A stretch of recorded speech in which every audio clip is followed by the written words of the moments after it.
Huh? What's this little floaty thingy?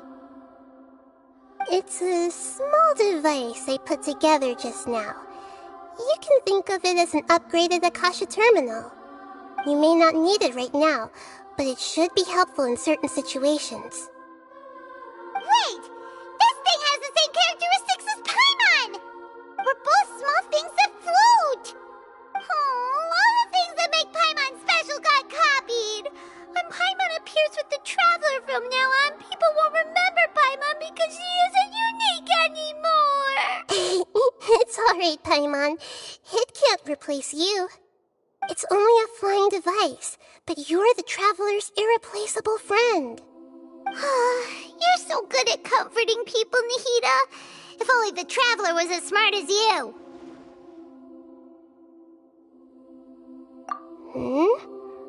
I was simply telling you what I feel to be the truth. I wasn't trying to comfort you.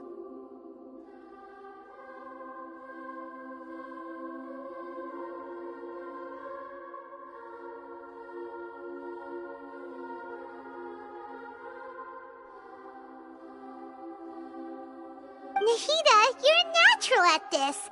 What you just said made Paimon even happier.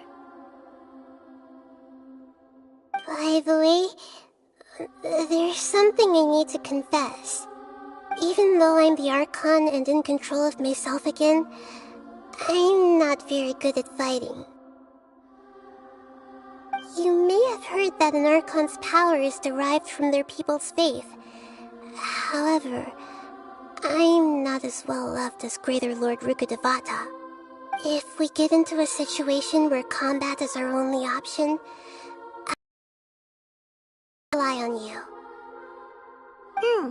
So the God of Wisdom isn't good at fighting? That actually sounds about right. I've located where the false god is. Time is of the essence, so let's skip to it.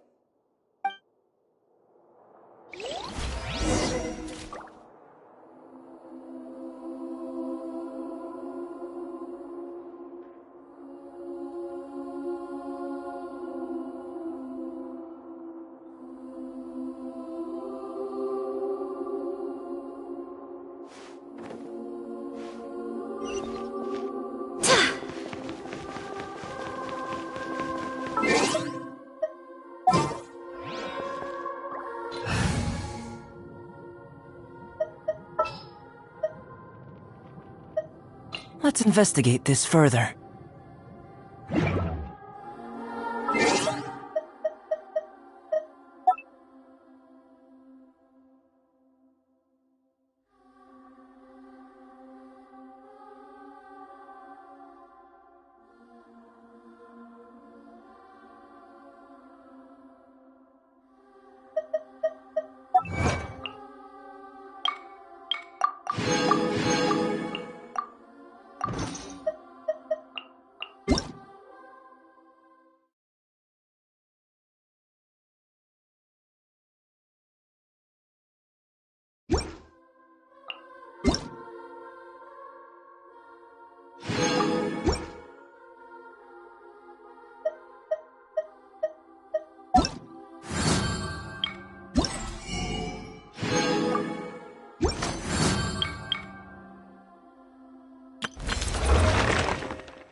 What is this place?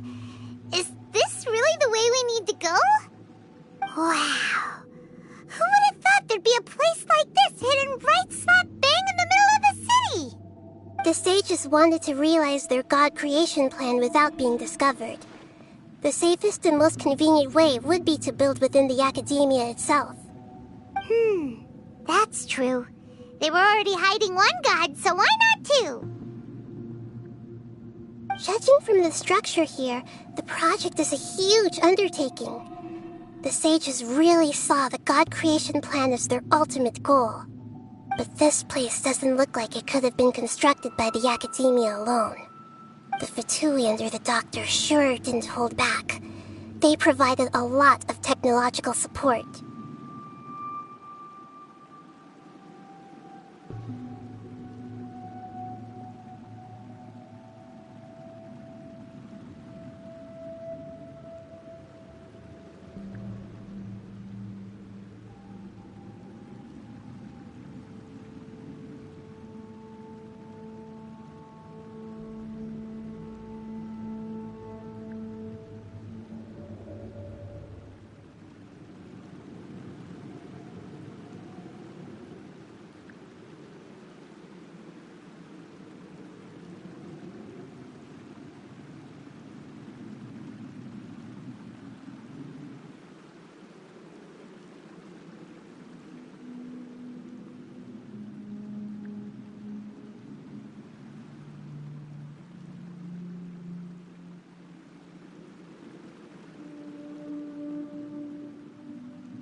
Yeah, or else they wouldn't have been that generous.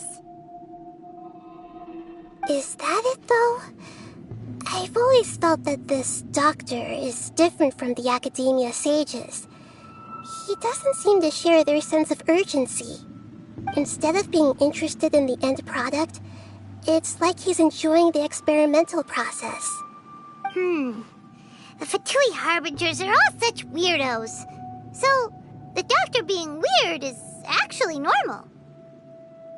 So, this Fatui that they're trying to turn into a god is called the Balladeer? We had previously come into contact with his consciousness. He harbors particularly strong obsessions. One is the desire for a gnosis, since he was created to be the vessel for one. The other obsession is probably related to his past. I can't quite explain it. Paimon knows that he was a prototype puppet for the Raiden Shogun before he became a Fatui Harbinger. That's why he wants a gnosis so badly. There's no way he'd willingly be a test subject. Now with that temper and ego of his. It sounds like you know the Balladeer quite well.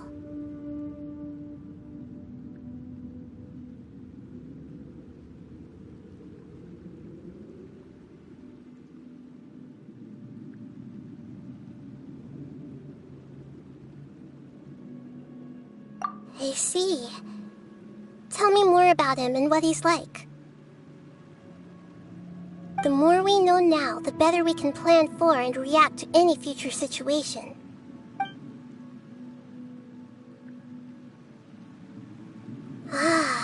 see. How fascinating. Alright, time to go.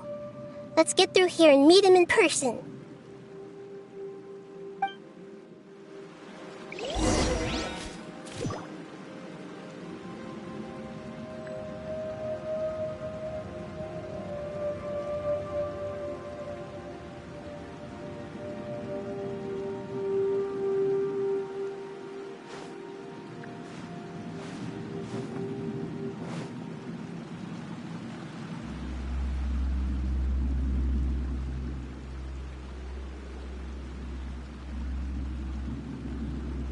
It's time to move on.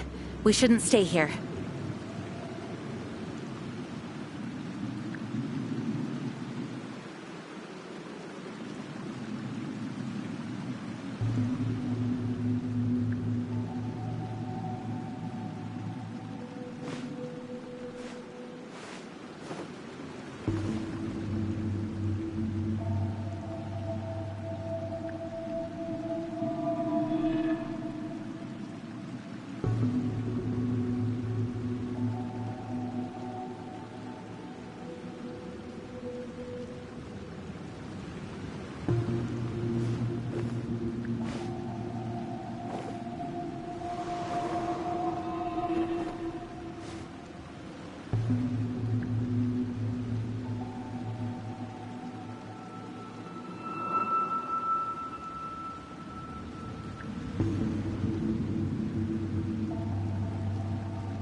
I do hope the Knights of Favonius are all working hard.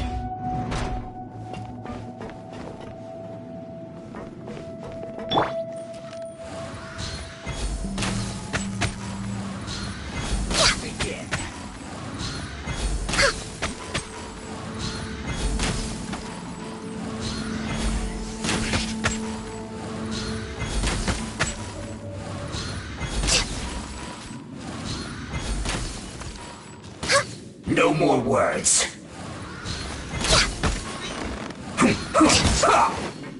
Access denied.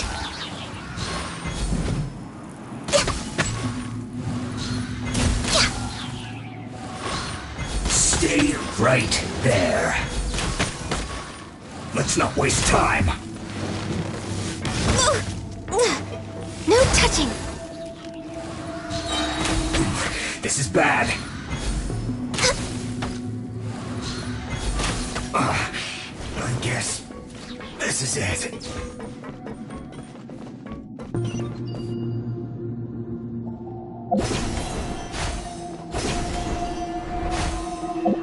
It looks like we can climb up these pipes.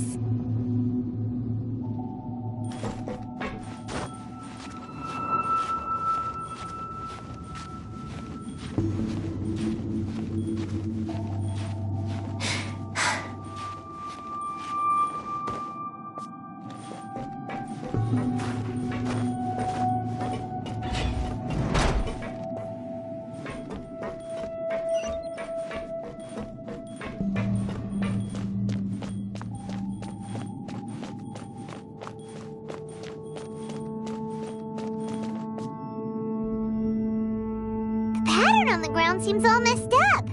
Let's go around and see if there's a way to fix it.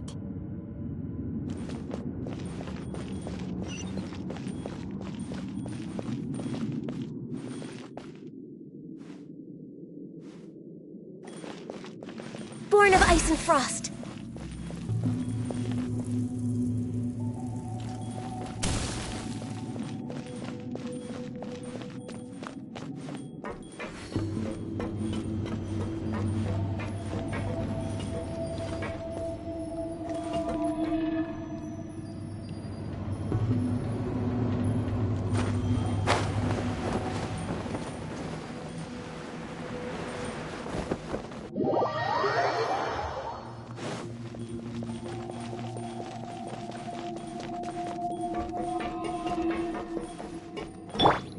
Come into being!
Stay right there.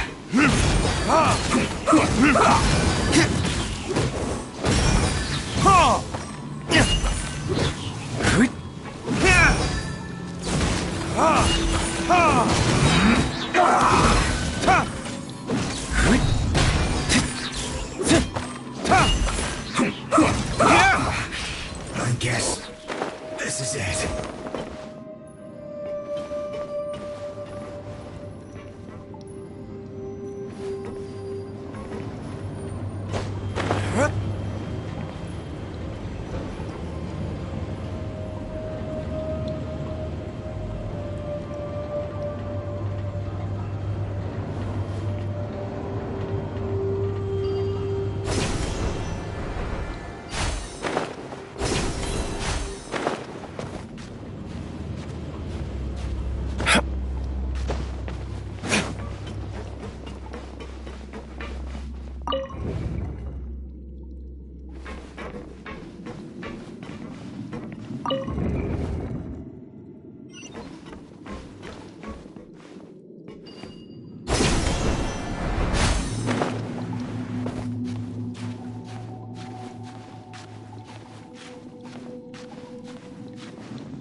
Where did I...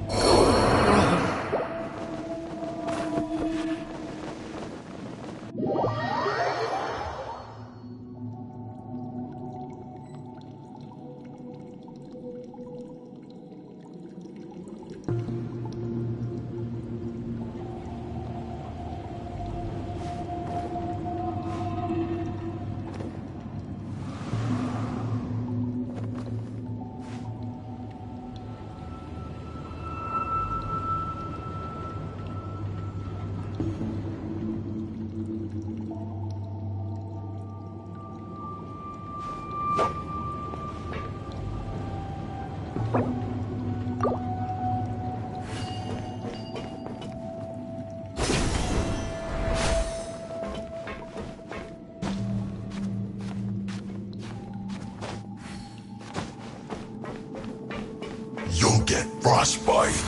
Frozen. Flash frost.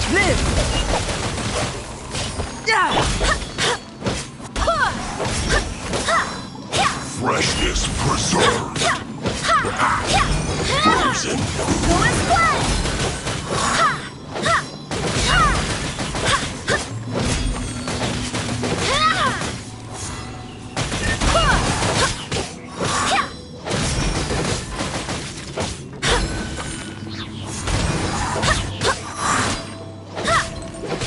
Coming to be!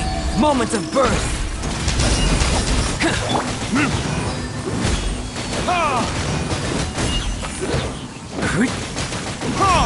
Damn you!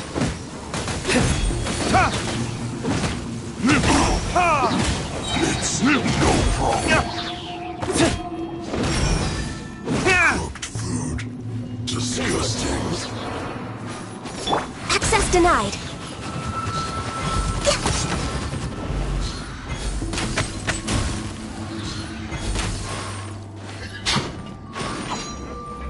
No touching. No escape!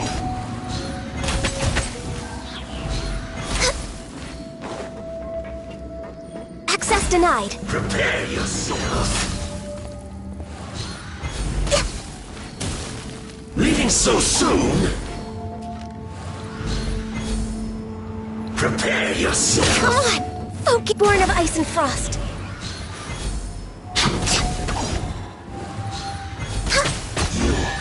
Can't run from death.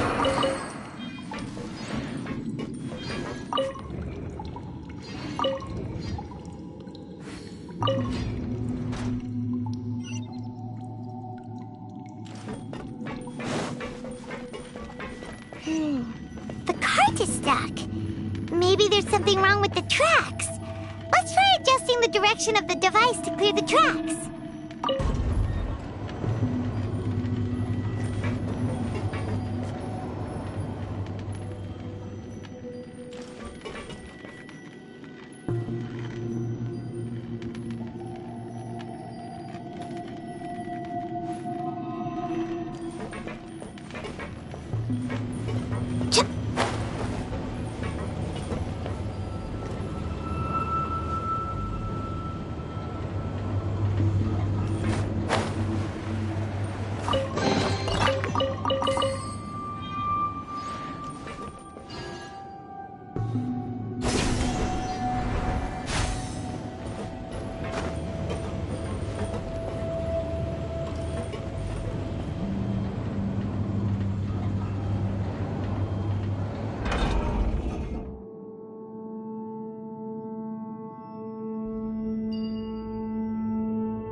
Should we really be off work this early? There is still a lot left to do.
It's so nice to de-stress.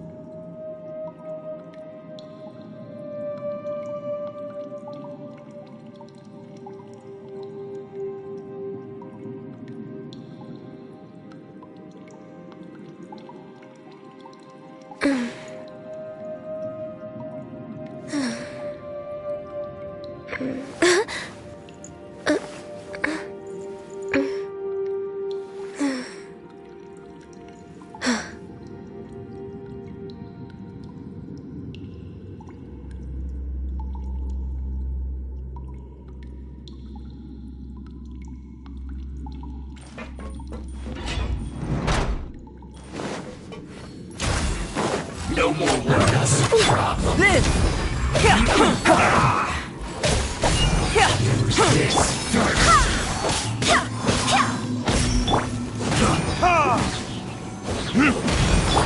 Stay right there. Let's end this quickly. Burst forth! Feel this ancient power! Access denied. Use this first.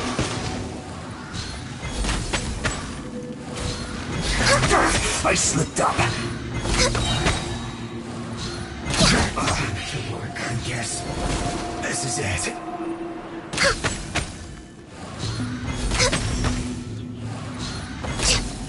I must counterattack. Finally, some quiet. Come at me. This is long overdue. You can't run. Well, Coming to be! Witness my great Time for retribution! Nahida, you need to hurry up. Don't be a killjoy. We've only just begun. This one's well done. I'm just way out of practice. Roasted. Looks like I went too far. This one's Barbados, well done. guide us.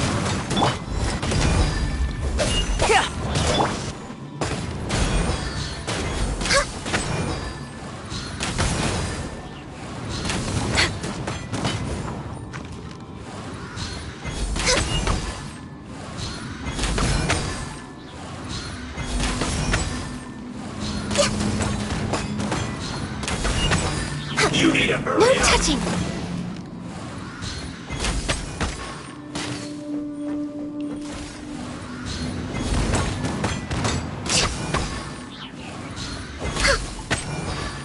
You need to hurry up. Burst forth! Feel this ancient power! This one's well done. You need to hurry up. Roast and fry. This one's well done. Coming to be! You need to hurry up.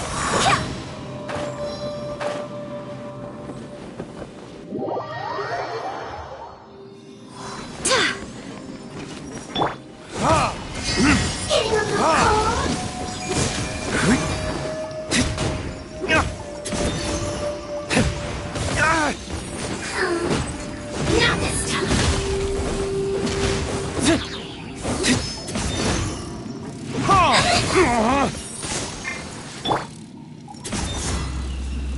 Go as one.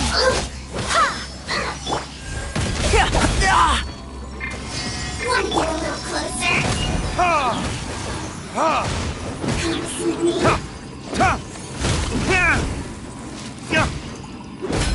Burn! Help me, pretties.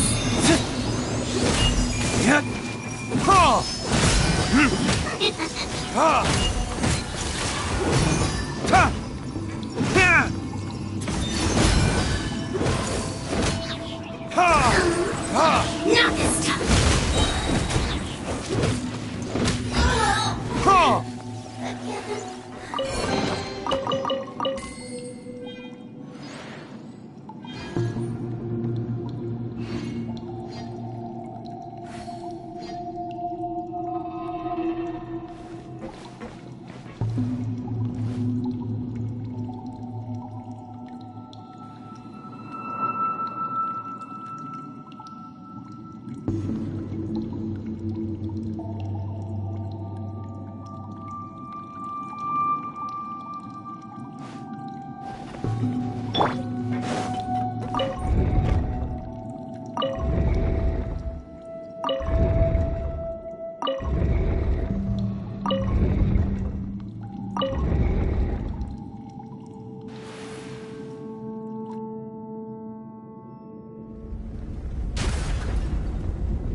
Going out into the world and investigating, turning the unknown into the known.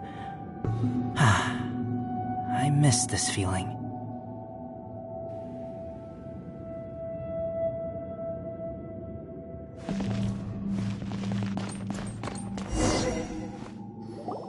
Looking at its operational status, we must prepare for the worst. The god they wanted to create is likely close to completion or already completed. Oh no! What should we do? Paimon can't imagine how hard it would be to fight against a Fatui Harbinger with a Gnosis! Are you nervous, Paimon? If you really want to know... Of course Paimon's nervous! Aren't you too, Nahida? Yes, I am. This is probably the first time I faced with a calamity of this degree since my birth. I feel not just nervous, but curious as well. Curious? Curious about what? Curious about our fate. To me, everything we perceive in this world, everything we learn, and everything that happens to us is considered knowledge. And if it's a form of knowledge, then it can be understood. However, only fate is about that which has yet to occur, so it has always drawn my curiosity. So to me, fate is the ultimate knowledge. That's also why I love observing humans and all the things that happen to them. It all brings me great satisfaction. And now, at long, I will personally experience my own fate with you by my side. So that's what you mean.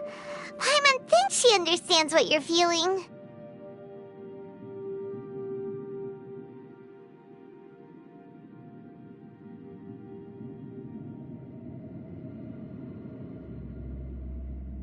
Agreed. Okay, let's continue on. I can sense his aura from here.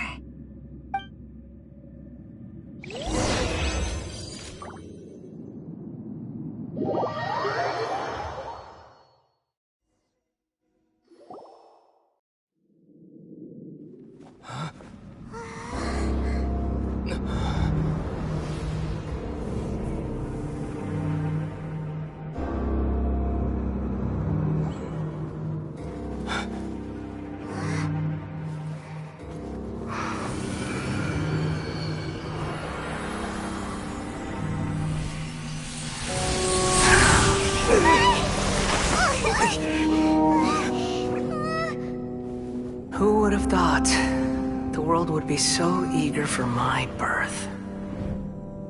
I remember you, Booer, the god of wisdom, and standing beside you, the traveler. Is he all-knowing and powerful now like Greater Lord Rukkhadevata? No, I can't feel the same kind of divinity I felt from the Greater Lord. It seems that the sages didn't get the chance to infuse the divine knowledge capsules into him. But even still, he has undoubtedly become a true god now. So we're too late? The Balladeer has already become a god? The Balladeer. A long bygone title. When my spirit ascended to divinity, I felt as if I had existed for the same number of epochs as heaven and earth. Looking back, the existence of what once called itself Kuni Kazushi appears infinitely small and ugly.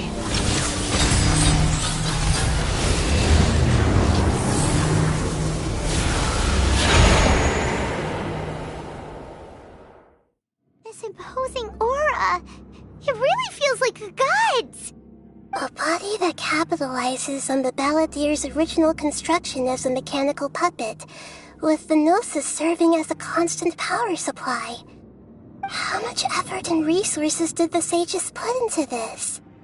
From a purely technological perspective, it's a commendable achievement indeed. It's no exaggeration to say, this is the culmination of human wisdom. You sure are something! Dishing out compliments at a time like this? But I don't think he's reached the spiritual height of a god.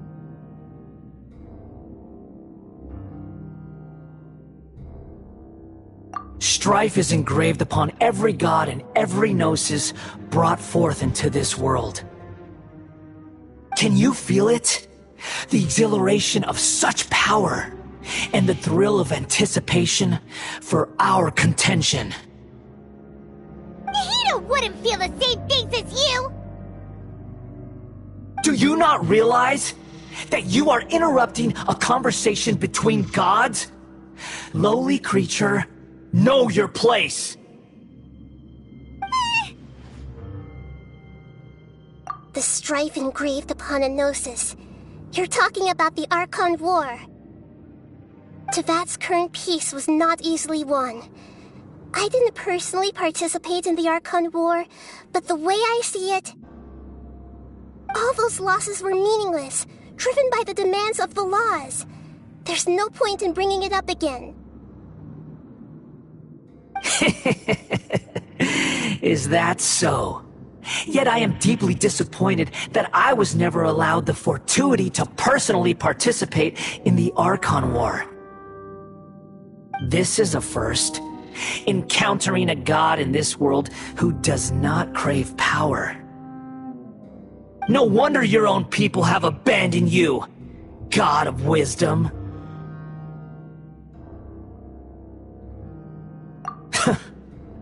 Your judgment is as your existence, unsubstantial. This is where everything ends, Booer, the God of Wisdom. You should know that wisdom cannot solve every problem. Like now, where your only option is to face me in combat. Come! Let us reenact a scene of the Archon War. Come and inaugurate my birth as a god.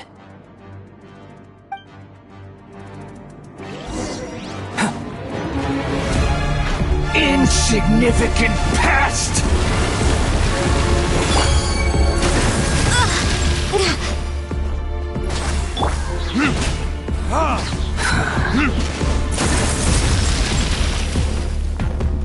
Feeble human!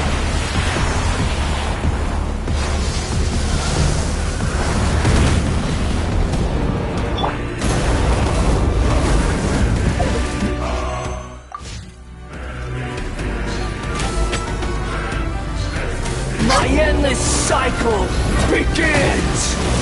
We're way behind schedule.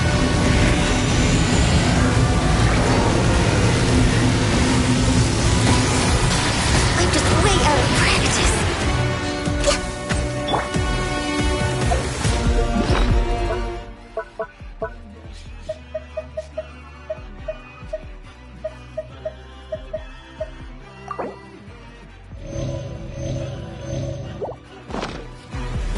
Feeble human!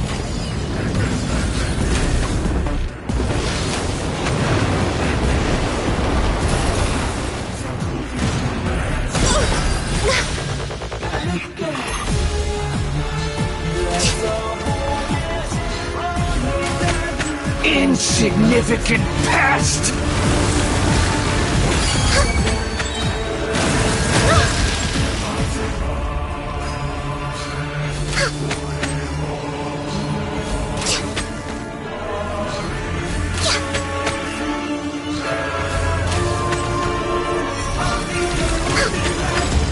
At my command, you shall fall!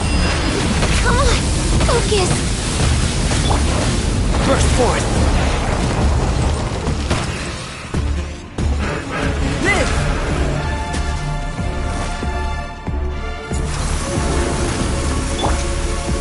Perish!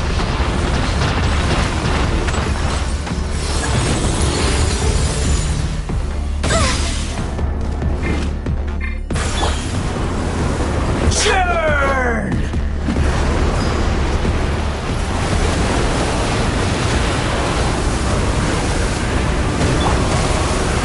Coming to be! Moment of birth!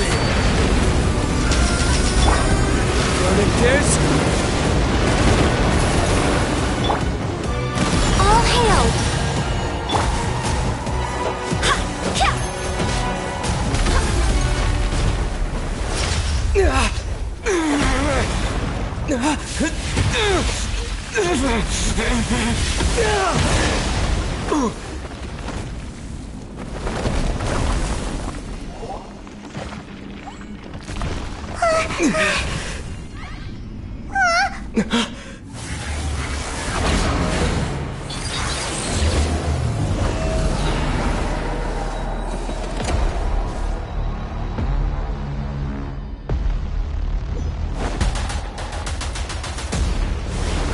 Tremble!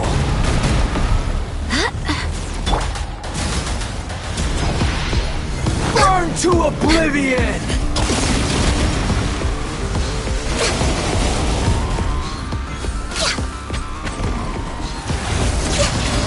Kneel!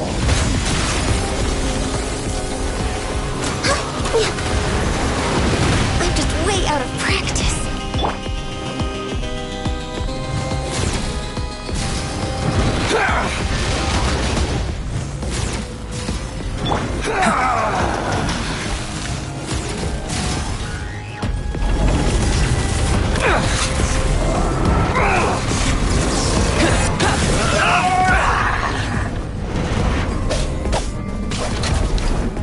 Burst forth! Reality is pain!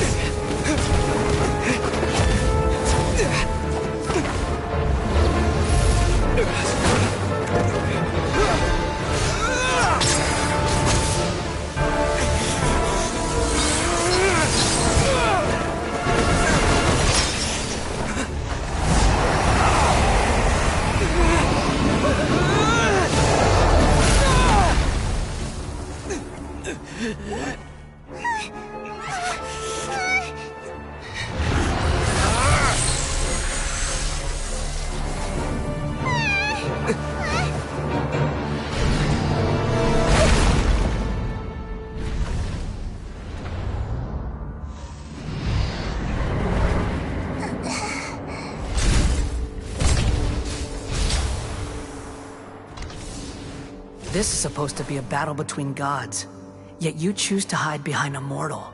And now, you're acting like you'd sacrifice yourself for a human. Are you having fun proving a false sense of heroism to yourself, Boor?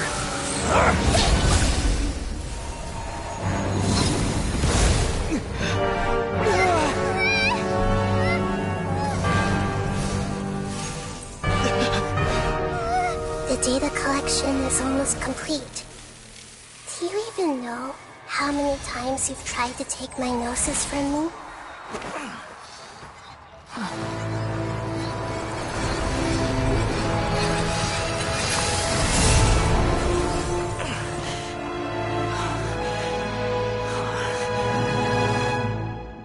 We just concluded the 168th loop. Did you know that in the effort to create you, the people of Sumeru were forced to live through the exact same number of Sub-Zerus festivals and Samsara cycles? The power of dreams.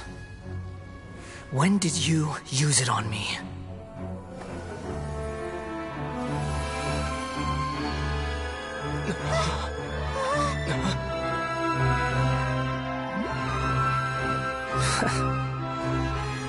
You can't even defeat me in a dream. What do you hope to achieve with this little trick? Come, Traveler. Just like before. Allow me to awaken the memories in your dreams. All that battle experience! It's more than that. Compile everyone's wisdom in the name of the Archon. That is the original function of the Akasha. I've sent everything that happened just now to the people of Sumeru in the form of knowledge. I've asked them to help you find a way to defeat the false god.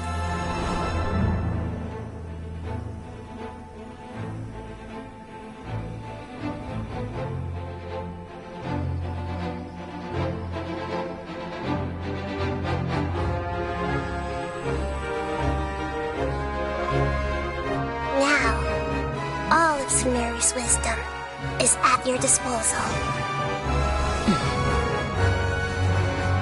Meaningless tricks won't save you.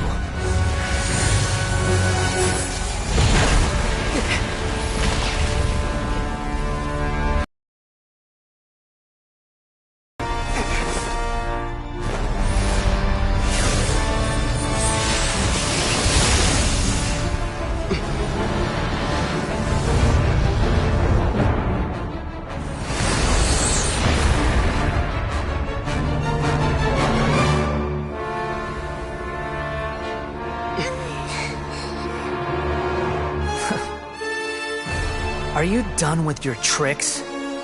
Can I finally take this as a real battle between gods? I'll leave this to you. The first sage of Boor.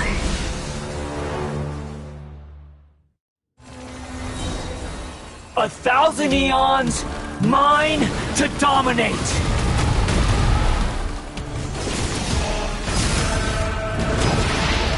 Burn to oblivion! The Temple of Wisdom!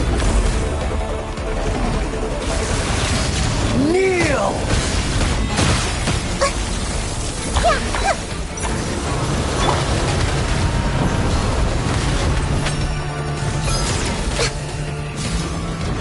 I can fix this!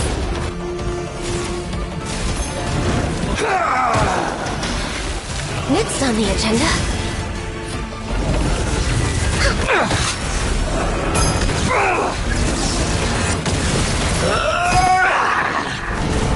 For Rex Lapis!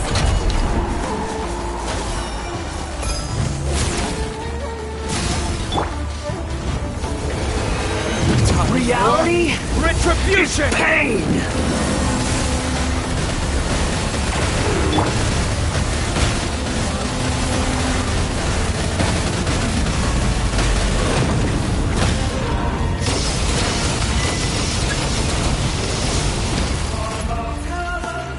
Good riddance, cruel world.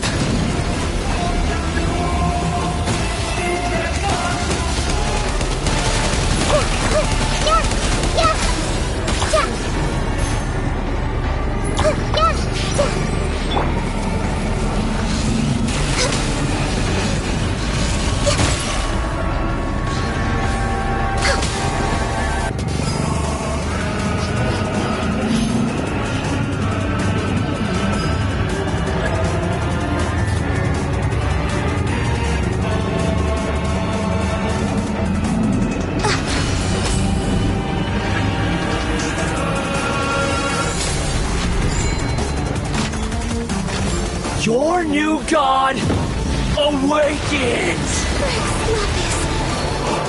I'm sorry. Now, your eyes have been opened.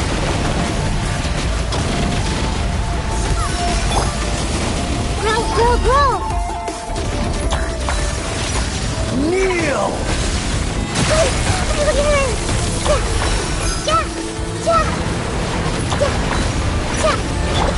Live!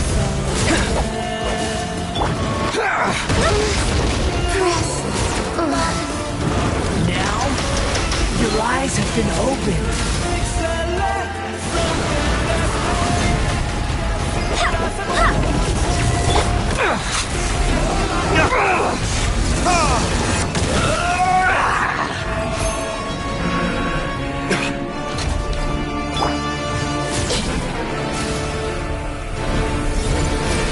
Reality is pain!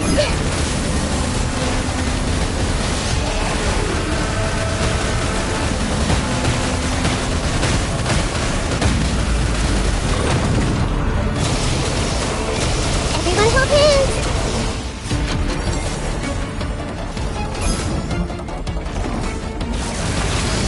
Kneel! This may turn a little.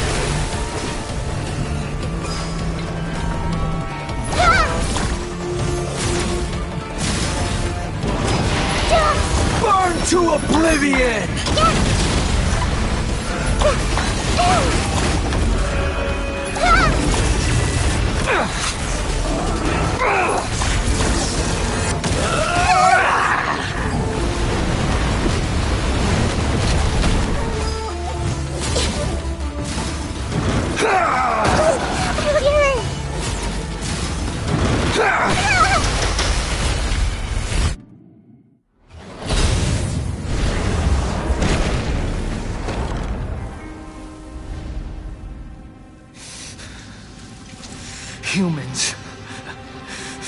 be humans.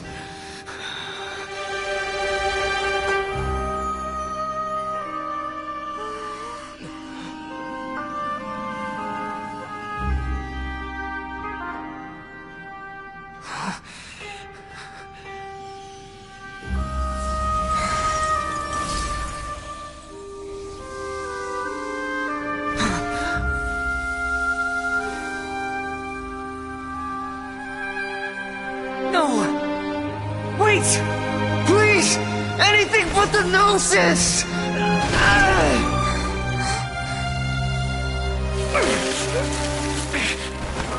That's mine! Don't even try! I'll never go back!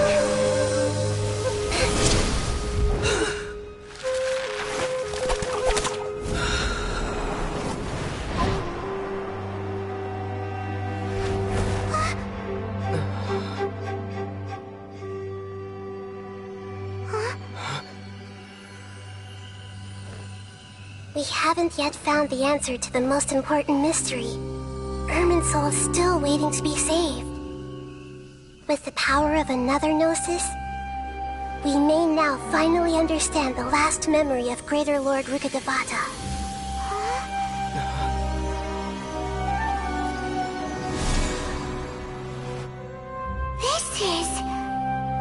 That's right. This is the last memory of my predecessor.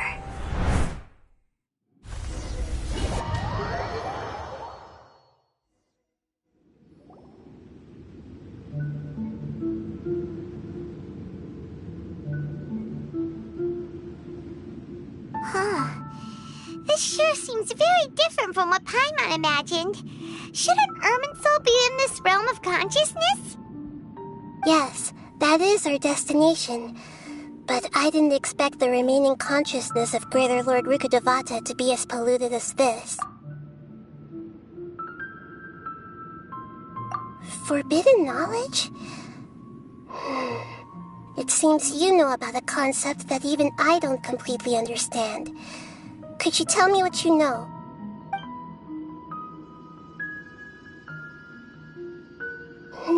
Your inference seems logical enough. Forbidden knowledge once polluted the desert thousands of years ago, but was successfully repelled thanks to King Deshret's self-sacrifice, and Greater Lord Rukkhadevata nearly exhausting her power. Then, a second instance of forbidden knowledge pollution occurred during the Conria Cataclysm 500 years ago. But I'm afraid it is much more serious this time, with Irminsul itself already in danger. So, if we're in the remaining consciousness of Greater Lord Rukkhadevata, and it's also been affected by forbidden knowledge pollution, then does that mean, in order to save us, Greater Lord Rukkhadevata? Yes.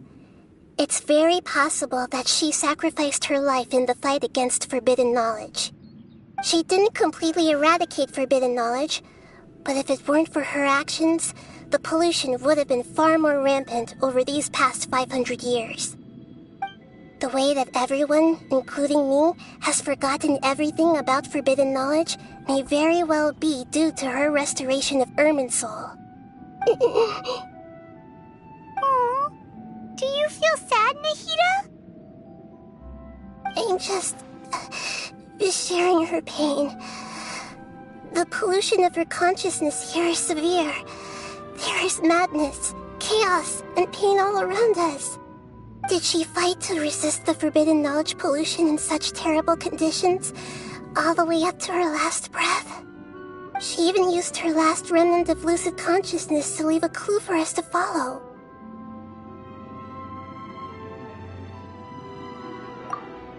Yes, her words were distorted by forbidden knowledge, so that's all we could hear.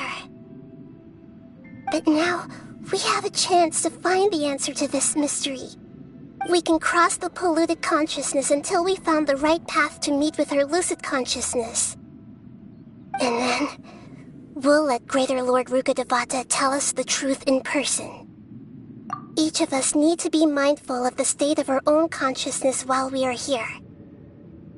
Even with the Gnosis's protection, we must always keep a clear mind.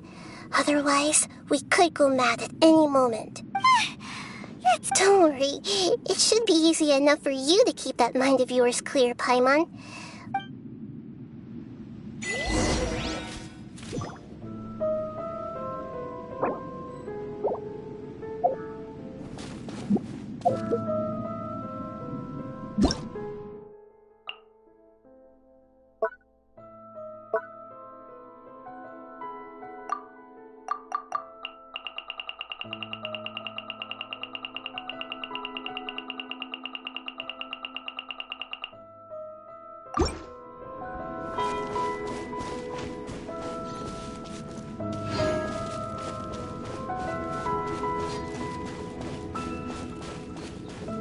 Are we in the air? And why is there a huge boat? That's the boat of consciousness, which symbolizes reason here. Its course is the direction our consciousness is traveling towards. If we... Wow! What are these? The monsters seem to have been affected by them.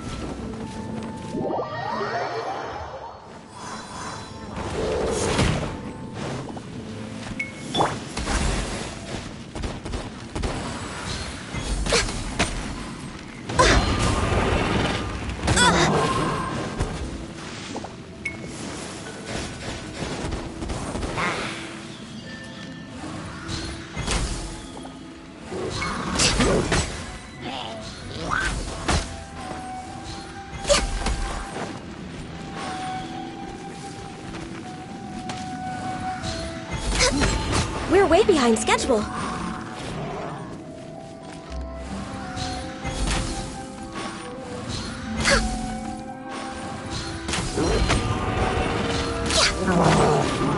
Born of ice and frost.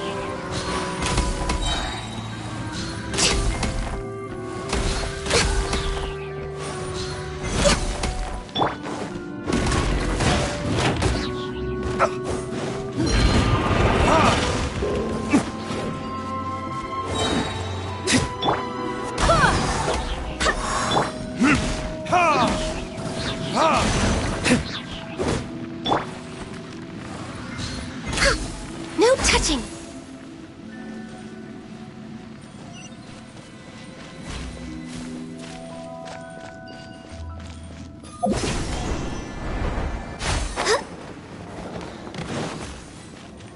Born of ice and frost.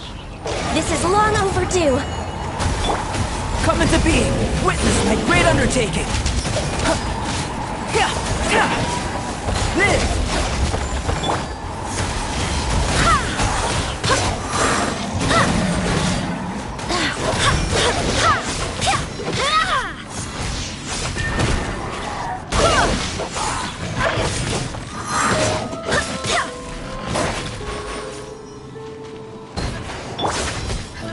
No touching!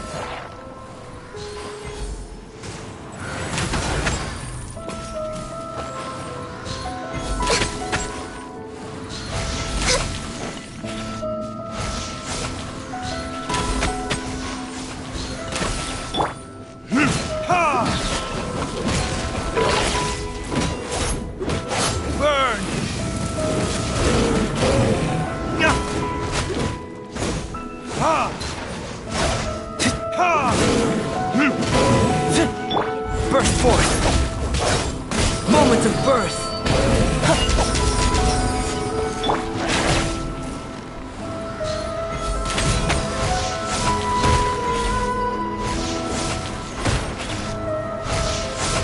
I'm just way out of practice.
meant to be!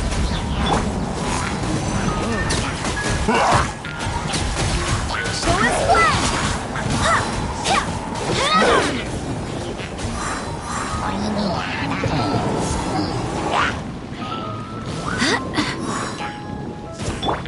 Verdict is...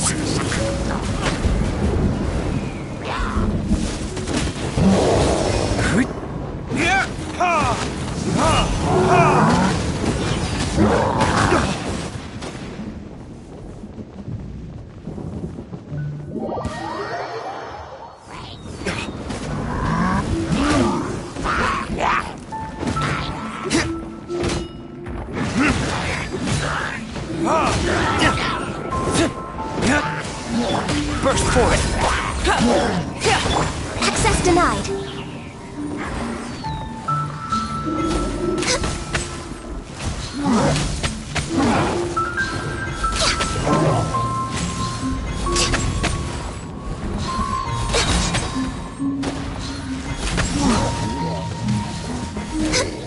To control the boat of consciousness, we need to find the helm first.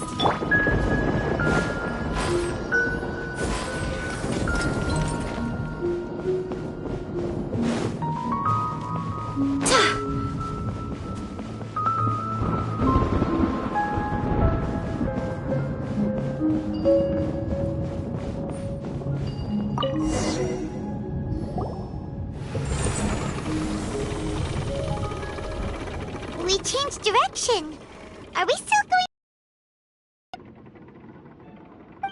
going?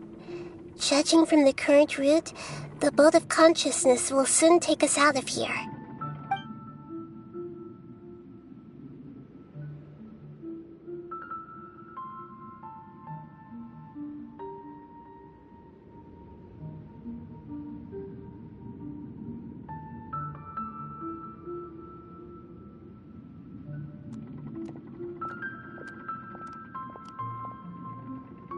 We'll be arriving at our destination soon. How are you feeling? Are your minds still intact? Huh? But everything's been completely normal for Paimon. Hopefully there won't be any more interruptions. This time, we should be able to meet Greater Lord Rukkhadevata. Are you saying you've never met Greater Lord Rukkhadevata before? No, it seems that my birth and her death took place at the same time. Otherwise, I think she would have given me a little more guidance, and I could have done a better job. Hey, you've done a great job, Nahida. Let's get out of this creepy place and go meet her.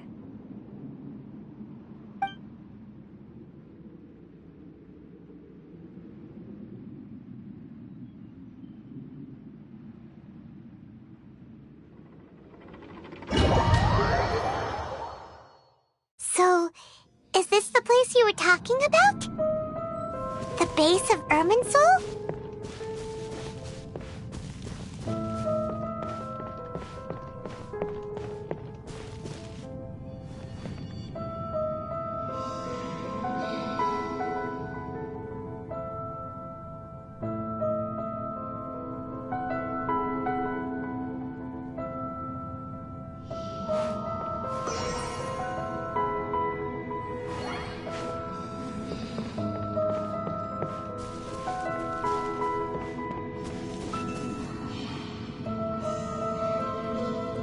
Well, this is the place.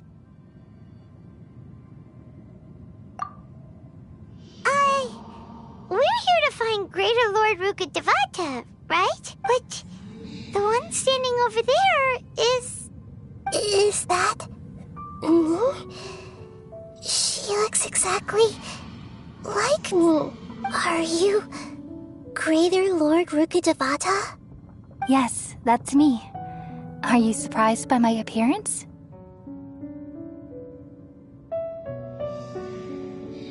Irminsul and the surrounding lands have been reproduced here as they were years ago. But this is just a realm of consciousness. We are manifestations of the same nature. Hence why we would appear exactly the same. We're of the same nature? Why? Because you are me, and I am you. You are me in the new samsara. The new samsara? As Greater Lord Rukkhadevata, I'm the avatar of Irminsul, and you are the purest branch snapped from Irminsul. Imagine it this way. Even if a tree dies, its branches will eventually take root and grow, continuing the tree's life in another form. I'm merely the remaining consciousness of Greater Lord Rukkhadevata. The real me has presumably died a long time ago.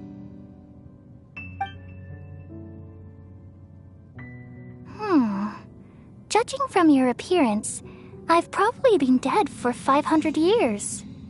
But you're finally here. My new self in the samsara.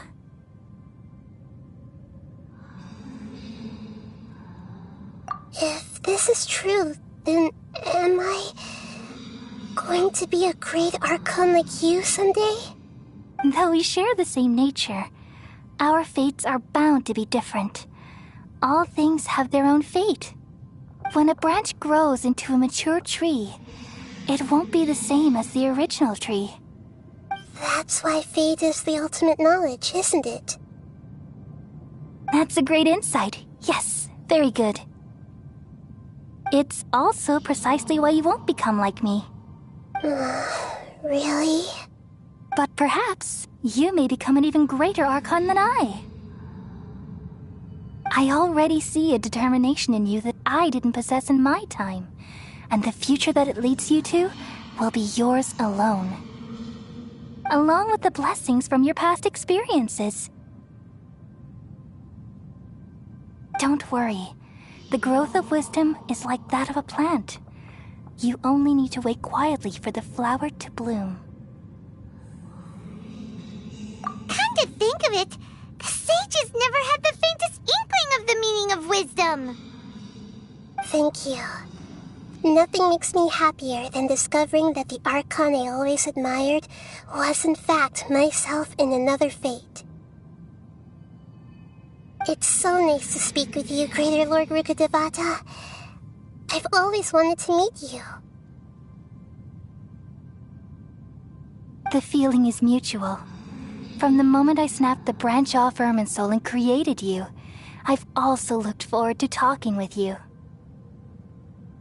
Could you tell me why you wanted to create me? And what exactly happened when you died? Ah, I see. You're here seeking answers, right? Everything that day, even the sky itself, changed into a color like this. At that time, the seven were all summoned to the nation of Conria. Except for me.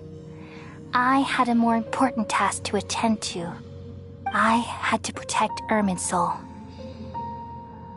The disaster occurred together with the pollution of forbidden knowledge. At that very moment, with my consciousness connected to Irminsul, I sensed something was wrong. The pain started to torment my mind. By the time I reached Irminsul, it was already displaying signs of corruption. Had I not repelled the pollution of forbidden knowledge with King Deshret thousands of years ago, I might have felt even more hopeless and lost. So what exactly is forbidden knowledge? It's a kind of knowledge that doesn't belong to this world, and a form of truth that can't be understood. It came from the very bottom of the abyss. Even I could never understand it. The world is constantly rejecting it, leading to all kinds of bad phenomena. If we allow forbidden knowledge to pollute Irminsul, I'm afraid the entirety of Tevat could fall apart. So, there's knowledge that even the God of Wisdom can't understand? At that time, I knew I couldn't repel the forbidden knowledge with my strength alone. Which is why I created a device that compiled human wisdom and named it the Akasha. It's truly the world's most amazing invention. Thank you. For a long time, I thought dreams were the fruit of human wisdom. Though it was selfish to do so, I borrowed people's dreams using the Akasha. Then I compiled their wisdom and all of my own power. Well, did it work? Thanks to the wisdom of the people of Sumeru, almost all the forbidden knowledge was cleared from Irminsul. But things didn't go as smoothly as I thought. I had a terrible headache, which gave me an uneasy feeling. And then I remembered that my consciousness was also connected with Irminsul. It brought me knowledge and wisdom, but vile corruption as well. From the very beginning, my existence had been polluted by the forbidden knowledge. Oh no. How could that happen? I've experienced that pain in your consciousness. It must have been a horrible experience. Yes, but my feelings weren't important. The important thing was that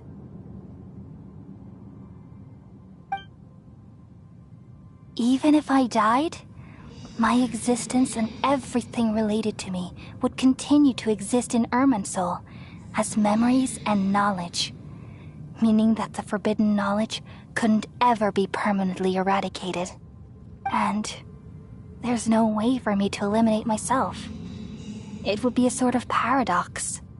So, I took the purest branch of Irminsul as my incarnation in the next samsara and left a trail of clues, all in hopes that you would come here and remove me and my pollution from Irminsul forever. Wait, no, I can't. So you realize what that implies? You are very smart indeed.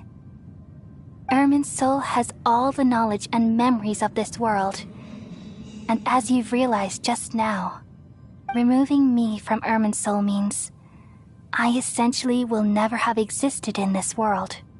But this is the only way to save Irminsul.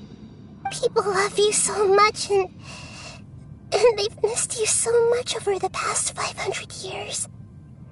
I am exactly the same. So how can we just forget you like this? Is there really no other way? There must be something else I can do. You're the god of wisdom, Booer. You should know that there is no other way. But this is so cruel. I don't want to forget you. No need to feel so sad, Booer. As someone who delights in wisdom, you should feel joy at finally finding the answer. These are the words in their entirety. The answer you've been seeking all along. Let the world completely forget me. We all nestle under the great tree of wisdom, peering out to perceive the world. From the earth and from the rain, we perceive its wonders, until we become a white bird to perch atop a branch, and finally snap off the most important leaf. Once upon a time, I alone dreamed in this world. In my dreams, everybody would also dream after they fell asleep.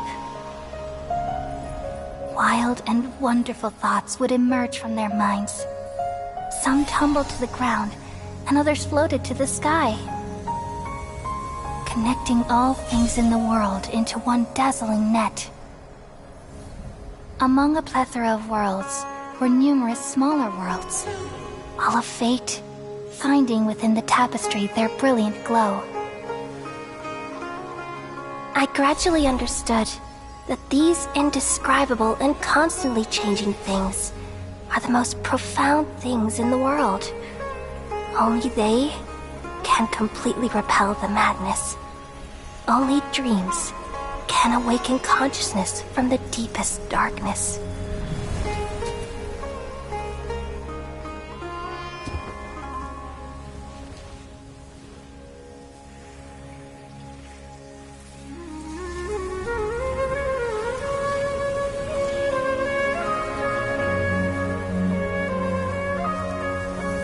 I'm the one who posed this question, yet also the one who sought a solution.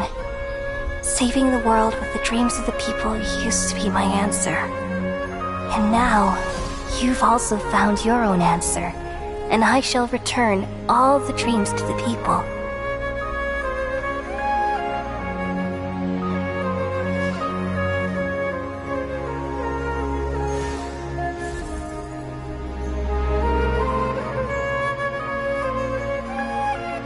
Goodbye, people of Sumeru.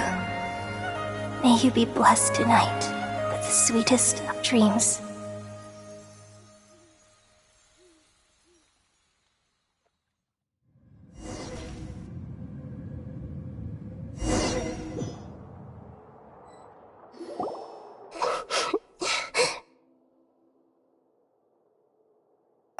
I'm alright.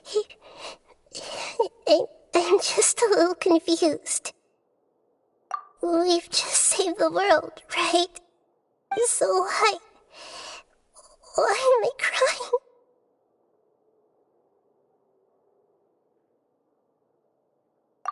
I don't know where this feeling inside of me is coming from, but I feel very just now.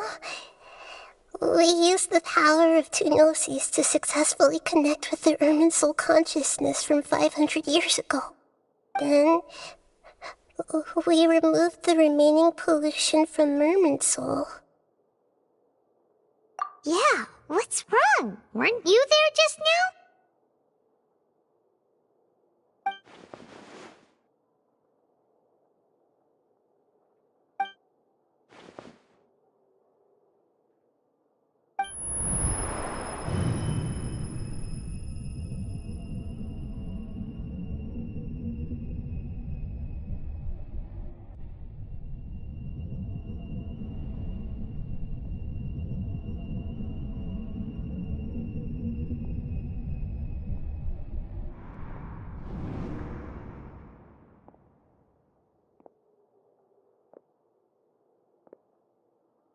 Huh? That sound. Traveler! Paimon! I've been waiting here far too long. But finally I have the chance to be alone with you. All the precious time I wasted has finally paid off. The doctor! What have you done?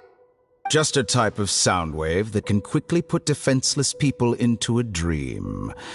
As I expected, it doesn't have any effect on gods. This is the only thing of interest I found among the sage's research. I thought I'd take it for a little spin. Don't worry. I know you would never forgive me if I actually killed them. I'm here to negotiate with you. Naturally, I won't do anything dangerous that could potentially damage our relationship. Negotiate with me? I heard you had already left Sumeru. Why are you here again now? I left Sumeru, but I also stayed in Sumeru. Even the God of Wisdom is restricted by the habits of cognition. How disappointing. You mean there are many different versions of you in this world? An astute guess.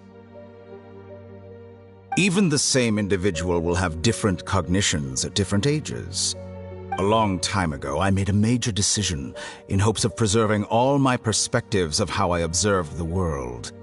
Observation is the first step of any experiment, but observing the current world doesn't satisfy me. It lacks an important dimension, that of time. So I saved segments of all my ages and made them into independent individuals.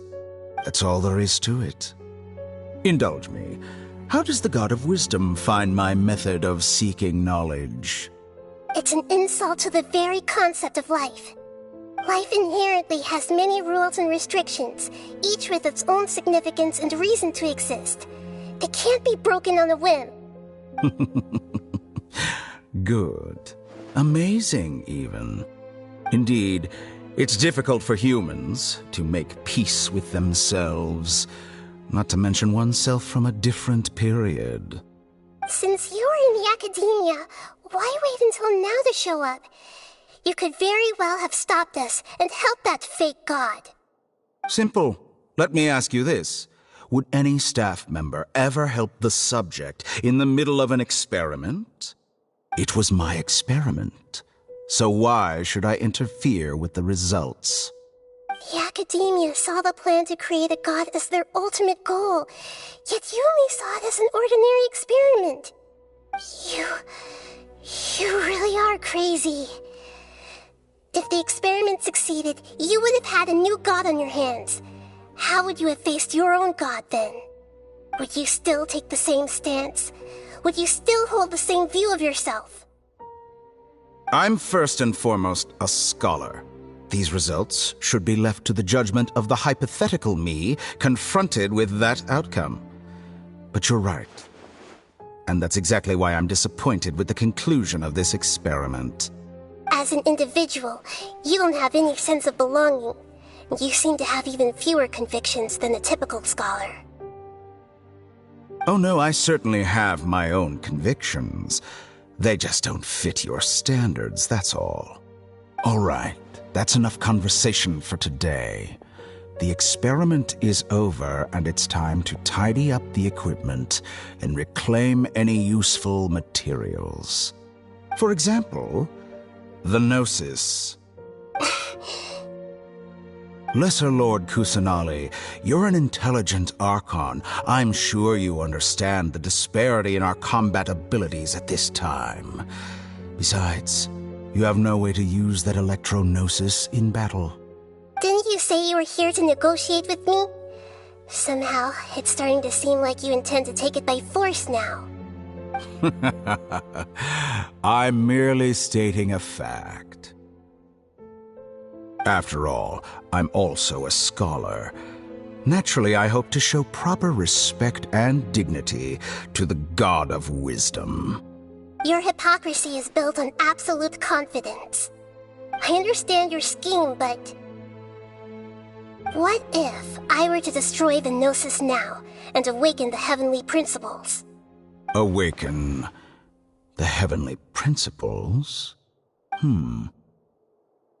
Do you think that's really possible? The heavenly principles have been silent for many years, but the Gnosis are symbols of their control over Tevat and all the laws. Will the destruction of a Gnosis attract the attention of the heavenly principles? And if so, how do the Fatui plan to deal with the consequences? Do you dare to gamble such a possibility with me? Gamble? How surprising. I thought you would show evidence or use rigorous reasoning to prove your point. The word gamble is the last thing I expected to hear from the God of Wisdom.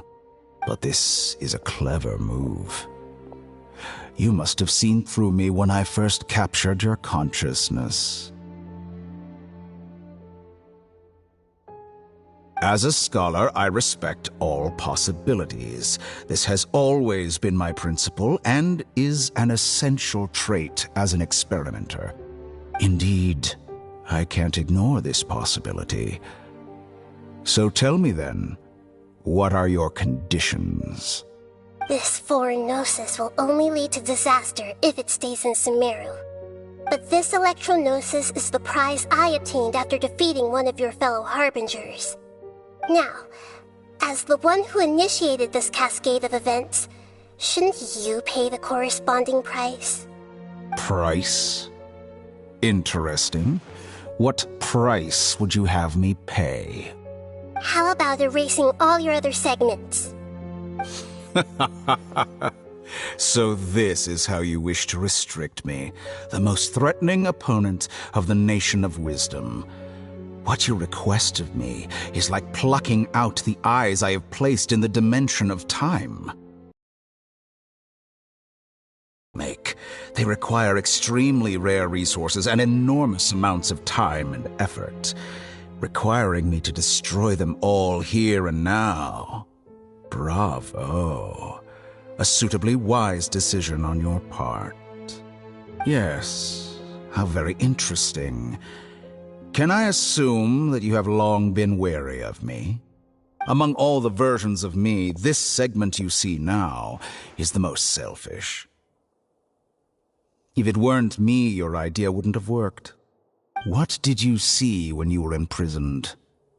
You were observing me, and that's how you know I've long grown tired of their doubts and endless arguments. Like you said, it's difficult to make peace with yourself. Being as smart as you are, have you managed to do that? I see. If you think all those versions of me are worth a gnosis, then deal. You sure didn't hesitate much. Is the relationship between all the versions of you really that bad? I don't think there's any need to dwell on that. The surplus versions of me can be exchanged for a gnosis. Do you think anyone can offer themselves at a higher price? Besides, with my abilities, it's only a matter of time until I find better perspectives. Perhaps it's best to say, you're just temporarily ahead. But what I'd like to know is, how can you be sure that I've really erased them? I can see your remaining honesty.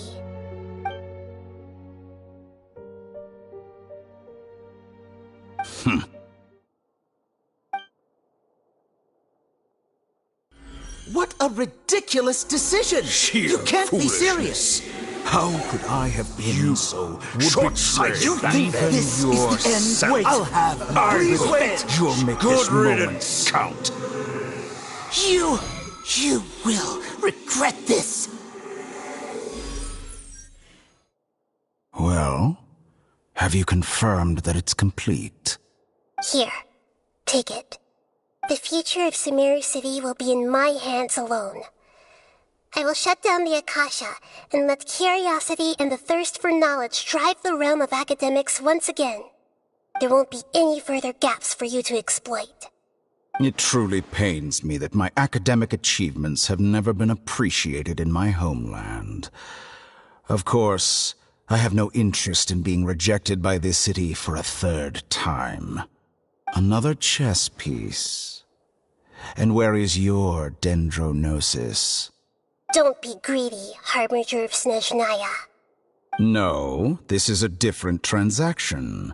If you intend to turn off the Akasha anyway, then there's no further use for the Gnosis of Sumeru, is there? Besides, isn't it the Archon's duty to deliver what's desired of the Seeker?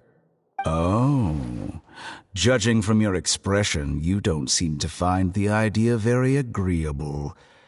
Then let's think of it this way. Since you're the god of wisdom, how about I exchange some knowledge with you? People exchanging knowledge with the God of Wisdom is the stuff of legends. Yet here you wish to exchange knowledge for the God of Wisdom's property. Arrogant as that is, it has piqued my interest. Let me ask you, have you in all your mighty knowledge ever heard the rumor that the skies of Tevat are fake? Huh? That's the secret hidden by Irminsul concerning the truth of this world.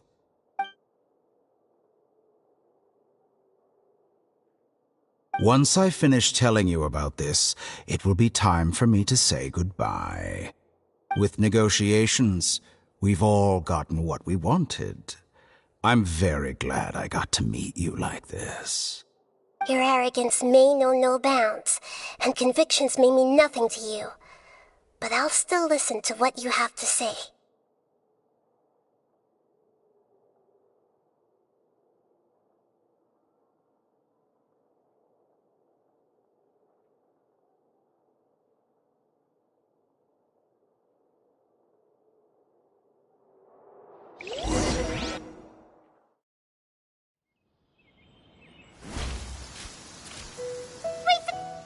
Together! Okay. Wake him up.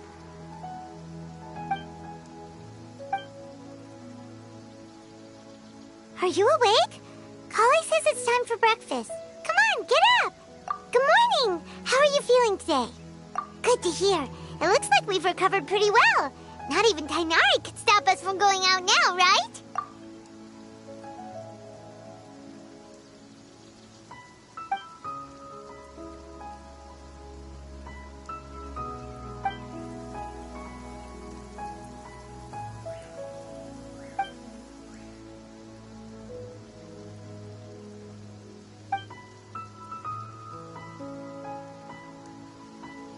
Come on, Traveler, let's go!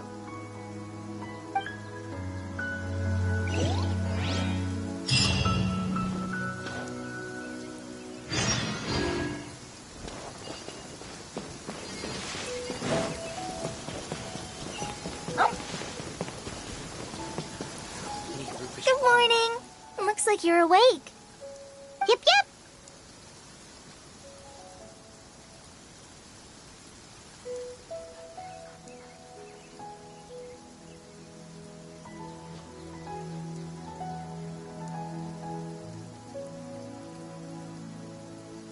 I prepared some breakfast today. Please have a taste. I hope you'll like it. It's nice to have you here so we can eat something yummy. Well, now that I've recovered from Elazar, I'm feeling better than ever. I can even prepare 4 or 5 meals a day now. And Paimon bets they're all delicious.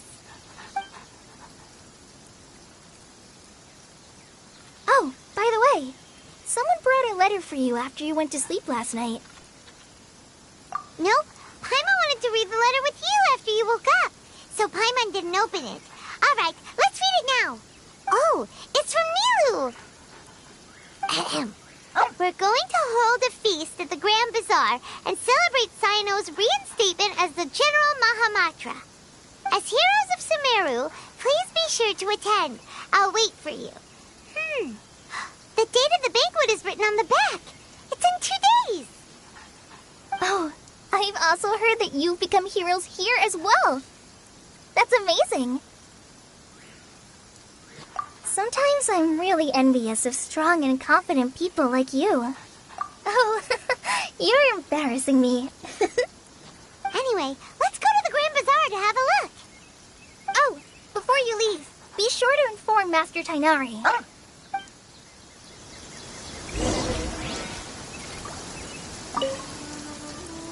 Everything has been getting better lately. You can come find me anytime if you need anything. You're welcome. I was just doing my duty. Remember...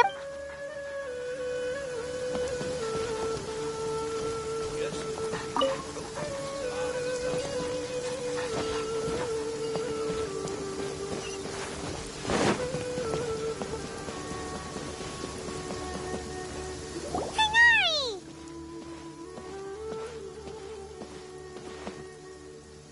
Ah, good morning. How do you feel today? We feel much better. How about you?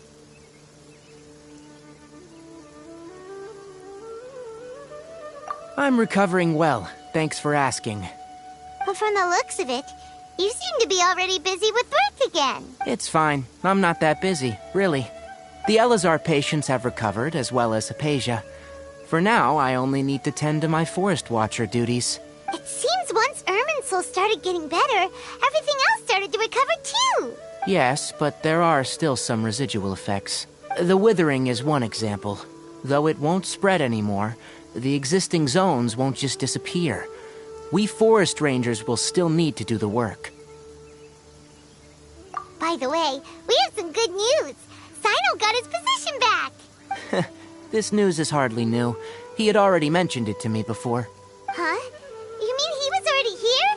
What? He visited once, but he was afraid of disturbing you while you were resting.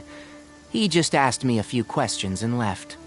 Then you probably already know all about the celebration feast. Celebration feast? No, I haven't heard anything about that. Huh? But didn't Nilu say in her letter that they would celebrate Sino? He didn't tell you? Perhaps. Or, alternatively, he doesn't know about it either. Come to think of it, Sino doesn't seem like the type who'd enjoy a celebration feast. You and Kale are both Sino's close friends. Why don't you come to the feast with us? Kale has taken over some of my tasks these days. I don't think she'll have time for it. Not to mention me. You see, Some VIPs have come to the forest recently. Huh? VIPs? Very important Paimons? Well, technically speaking, they are former VIPs. The sages involved in recent incidents have begun their training in the Avidia Forest, and the people they had previously imprisoned have all been released. Huh? Yes, he's a little weak, but he isn't injured and his condition is stable. Lesser Lord Kusanali, in her boundless mercy, has decided to spare Azar and the other wrongdoers. Supposedly, they were ashamed of their shallow ideologies, and have decided to dedicate the rest of their lives to cultivating wisdom in the Avidia Forest. When they learned that Lesser Lord Kusanali had defeated the Balladeer and saved Irminsul, they were shocked at first, but also became happy, feeling that the sacred light guiding them on the path of discovering wisdom had begun to shine once again. As a result, work has increased for the forest rangers. That sounds really exhausting. There's nothing we can do, really. But that's another topic. Back to the matter at hand. Are you two planning to head out? Ah, right! We're here to request permission to head out. Would that be okay? You've recovered well. You may go. But be careful. Yay! Will do!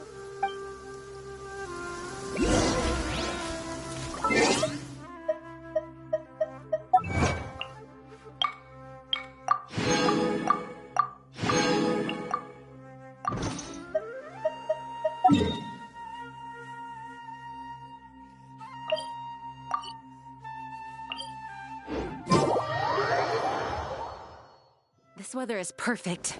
We should move out.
Well, there won't be any problems if the feast starts at that time.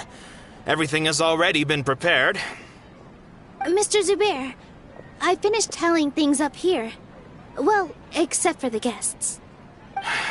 Is a simple reply really that much to ask of our guests? It's affecting our arrangements! Oh, it'll be fine. Besides, it never hurts to get things ready in advance. I was thinking the same thing. The feast will be held sooner or later, right? Hey, Nilu! Traveler, Paimon! We got your letter, so here we are! You're the best! The other guests haven't even replied yet. Huh? Are we the only ones that have arrived? Yeah, I had someone deliver letters to all of our guests. But maybe everyone is still busy with other things. Look, I get it. Sumeru is in an extremely important period of transition right now, but even if your friends are important figures, they shouldn't just ignore your request like this. Nilou is Sumeru's #1 celebrity, after all. You have no idea how happy I am to talk to people with good taste. If you consider enjoying Nilou's dances having good taste, then almost everybody has good taste. Because Paimon thinks everybody will love her performance. That's right. We all think she's amazing too. Nilou is an absolute favorite among those of us who frequent the Grand Bazaar. For Outlanders, you have a great eye. Master Zubair, let's have a vote for the most outstanding audience members next time. I think these two may win. Nonsense! It is not for us to determine the value of an audience. But indeed, we could try giving gifts to people with particularly good taste. I heard there's a device in Fontaine called a camera that can record people's appearances as pictures. Such pictures would make superb gifts. Ooh, good idea. I wonder where we can find one. You guys are so funny. There's really no need for that. I'm satisfied just being able to perform here. There's always a lot going on at the Grand Bazaar. Yeah, and that's why I love it here. Traveler and Paimon, could you help confirm if the letters were actually delivered? If for some reason they didn't receive the letters, then please tell everyone that there will be a feast here. Yeah, we can also check out how everything in Sumeru is going now. When I wrote the letters, I heard that Dia was in Port Ormos, and Alhaitham was at the Academia. As for Sino, we've only heard that he appears at the Academia from time to time. I'm not too sure about Ramon's whereabouts. My guess is that he's with Dia. As for Dunyarzad, I just hope she's feeling better. I sent her a letter, but I was afraid of disturbing her. If you have time, please ask about her for me. Okay, got it. Let's go, Traveler.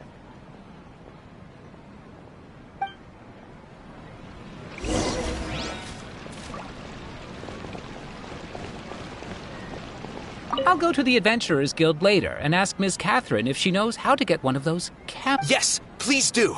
I'm sure the audience would be thrilled at the chance of receiving commemorative gifts. It could be our special surprise. I think it's an amazing idea. Who knows? If we take more pictures... And Nilou will become even more famous. Ha!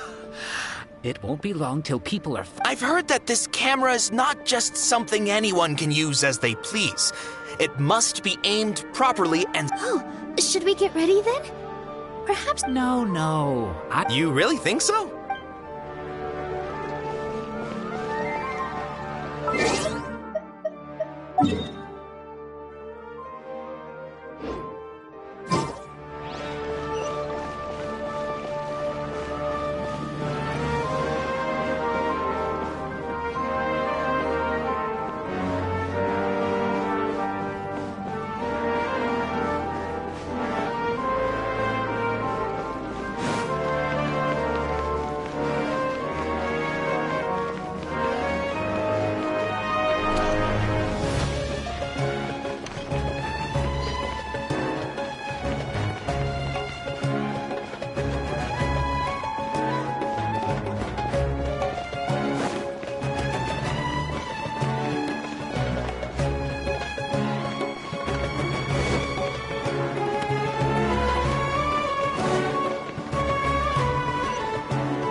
We haven't seen Alhaitham anywhere.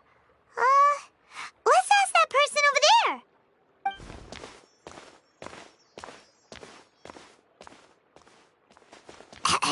Hey there, have you seen Alhaitham around? Yes, it seems Scribe Al-Haytham has gone to the House of Dana. You should be able to find him there. But you're already the second group of people I've seen looking for him today. He must be quite the busy man. Oh? Who else was looking for him? Mr. Cavey was just here asking about him.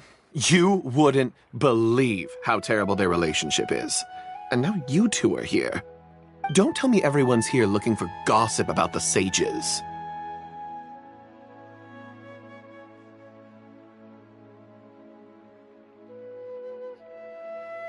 No way! We're strictly here on business. Ah, I see.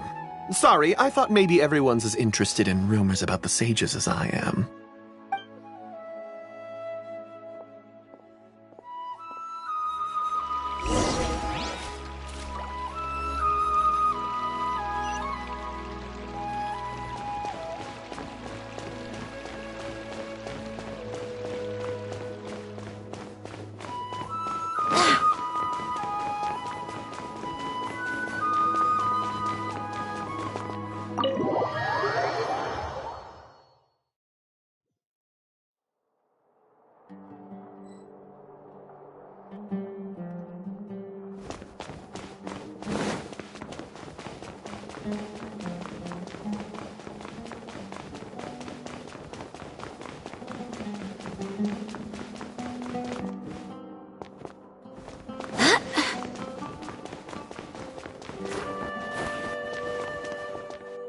Al-Haytham should be around here somewhere, right? Oh, he's over there! But it looks like he might not have time for us. Just put down that worthless book and tell me what happened in the academia. This is not just some worthless book. Do you have any idea how difficult it is to find a physical book like this in Sumeru? It doesn't matter. It's probably just another thing that you used your authority to get your hands on anyway. Just put it aside. Listen, I came back today only to hear that the sages have disappeared. Oh, you sound surprised. I thought you would already know the inside story. Would I be here asking you if I knew? You're the scribe, not me. So just tell me what you know already. Well, I almost became a sage. Huh? Oh, don't sound too surprised now. You're the renowned Kaveh, light of the Ksharawar. Besides, as a master builder and craftsman, chances are you'll be appointed as a sage too. Why do I feel like you don't really mean it? Huh. What makes you say that? Why would you question my heartfelt sincerity? Maybe it's because you've never said anything good about me before. Yeah, well, I share a similar sentiment, and anyone who knows you as well as I do would surely do the same. Oh, you... See? This is why I hate discussing anything with you.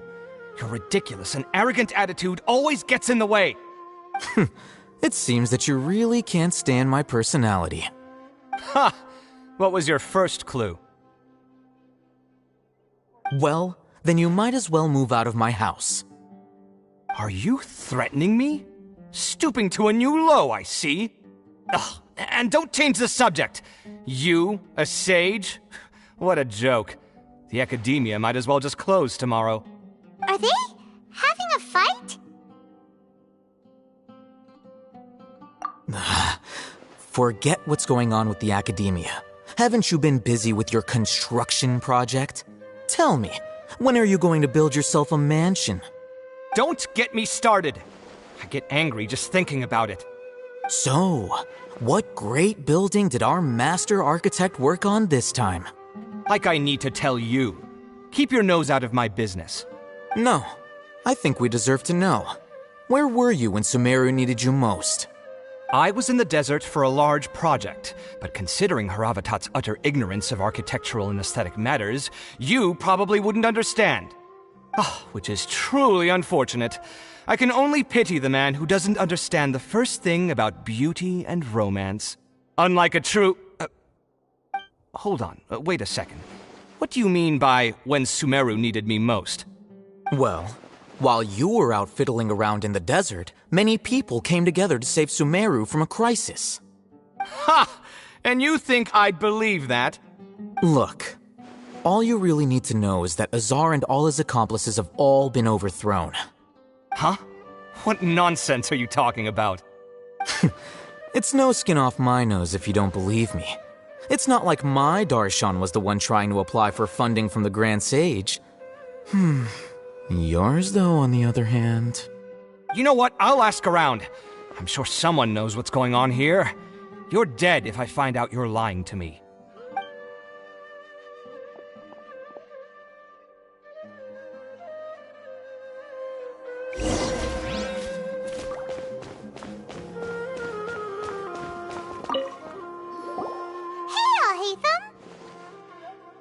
Oh, it's you two. What's the matter? We're running some errands for Nilu. Have you received her letter? Letter? Nilu said she sent out a letter inviting everyone to a celebration feast in 2 days at the Grand Bazaar. We'll also be celebrating Zaino's reinstatement as General Mahamatra. If she addressed the letter to all Hatham of the Academia, then the letter should have gone to my office. I've been busy these days, so I haven't had time to check for any new mail at my office. I only now have some free time to attend to personal matters. Have you always been so busy with your work? Of course not. I'm only busy these days because several sages have been dismissed recently and the whole academia was practically turned upside down. Kainari told us they all went to train in the Avidia Forest. Apparently they will spend the rest of their lives there. That is already the best possible ending for the likes of them. 4 of the 6 great sages were possessed by their desire for power and attempted to create a new god. In order to pull it off, they even imprisoned the other 2 rational sages. To imagine such thing... Yeah, you're right. Huh. Feels kind of strange to hear them called that after all this time. But then again, the 6 great schools sounded pretty impressive too. Yes, at least that's how they're supposed to sound. It's said that when the Academia was first founded, the Dendro Archon herself established the 6 great schools, each representing one of the 6 different types of wisdom. Numerous Darshans have sprung up and faded. Only the 6 Darshans attaching themselves to the 6 great schools have stood the test of time and obtained permanent seats in the Academia. Now, the 6 Darshans are nearly synonymous with the 6 great schools, and the leaders selected for the schools are the 6 great sages. Among the 6 great sages, there is one central leader, the Grand Sage. Unfortunately, only the sages from Vahumana and Amorta remain now. They were imprisoned for opposing Azar and were only rescued after Azar's downfall. So who's managing things in the other 4 schools now? Do they need to find someone new? Yes. Normally, new sages are selected based on a strict set of criteria. Oh, didn't you just say something about becoming a sage? If they pick you, then we'd have a huge connection in Sumeru.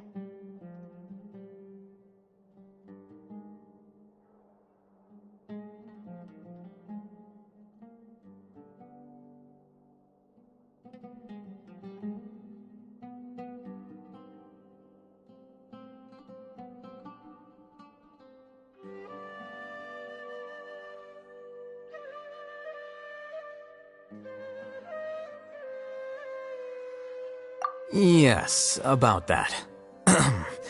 You didn't let me finish my sentence. The person in charge of personnel affairs nominated me to be the Grand Sage in place of Azar and help Lesser Lord Kusanali manage the Academia. But I refused. Huh? But why? Ugh, can't you be a little more ambitious? I'm not even interested in being one of the 6 great sages. Like I said before, I don't like being a leader. Oh, all right. So are you busy these days trying to find others to take the job? That's not my job either. I'm only responsible for handling important affairs within the Academia before the new sages take office. And the first thing I'll do is reject Kasharawar's application for funding. By the way, who was that other person just now? Is he your friend? Do we look like friends? Paimon doesn't know. That's why Paimon's asking. His name is Kaveh, my roommate. You could say he's the representative for Ksharawar scholars. Which is exactly why he always has so many problems. So everything that's happened recently must be a huge change for the people of Sumeru.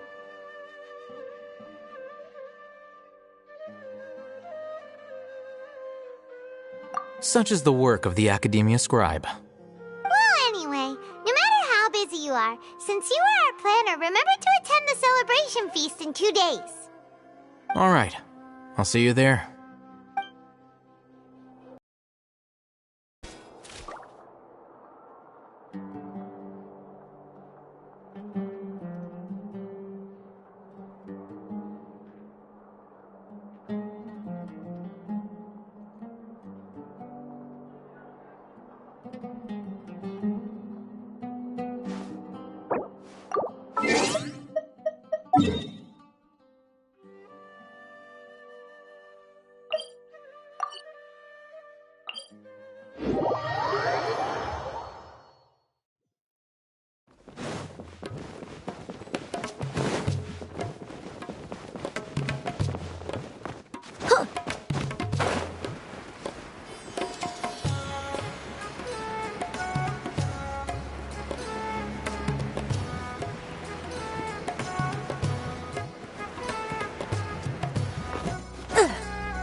This is Port Ormos. Now where could... Is that Paimon I hear? Huh? Oh, it's been a while. How are you doing? Dingerzad! It's been so long since we've seen you!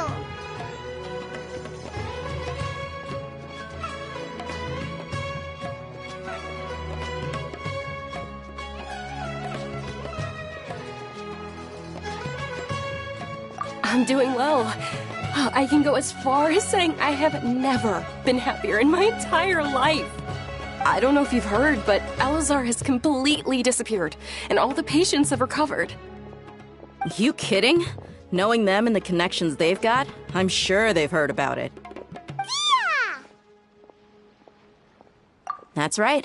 My lady is feeling better now, so I'm accompanying her for a walk. Why do you still call me that, Dia? You've already informed my father of your resignation. I guess I'm just used to calling you my lady. Old habits die hard. Resignation? You mean you're Yeah, I might start losing my edge if I keep being a bodyguard for the Homayanis. You know that my parents and I are fond of you, and that we appreciate you very much. It wouldn't be a problem if you wish to continue to be our bodyguard. I'm not a woman that's easily persuaded. You should know that by now, my lady. When I took this job, I had already decided that I'd quit as soon as you'd recovered. It's time for me to get back out there and chase that horizon. So what are you gonna do now if you're not gonna be a bodyguard anymore? I want to take a risky job and put my body to the test again. Huh? But we literally just finished one of the most dangerous jobs ever. Are you getting bored already? I know. If I hadn't joined in that plan with you, I wouldn't have come up with this idea. I guess I still get fired up by that feeling of going all out in a fight. It made me realize that I'm still a mercenary through and through. Life is short, and I'm happy that I got to be a part of that operation. But the whole thing also made me realize that there are still many problems in Sumeru. And as a desert dweller, I'm still not completely ready to settle down on this side of the wall. Well, I remember a friend had someone bring you a message. You mean I'll hate them? I didn't expect him to still remember that. I thought he was joking. We just came from talking with Alhaitham at the Academia. Did he tell you that he suggested that I come work at the Academia? What?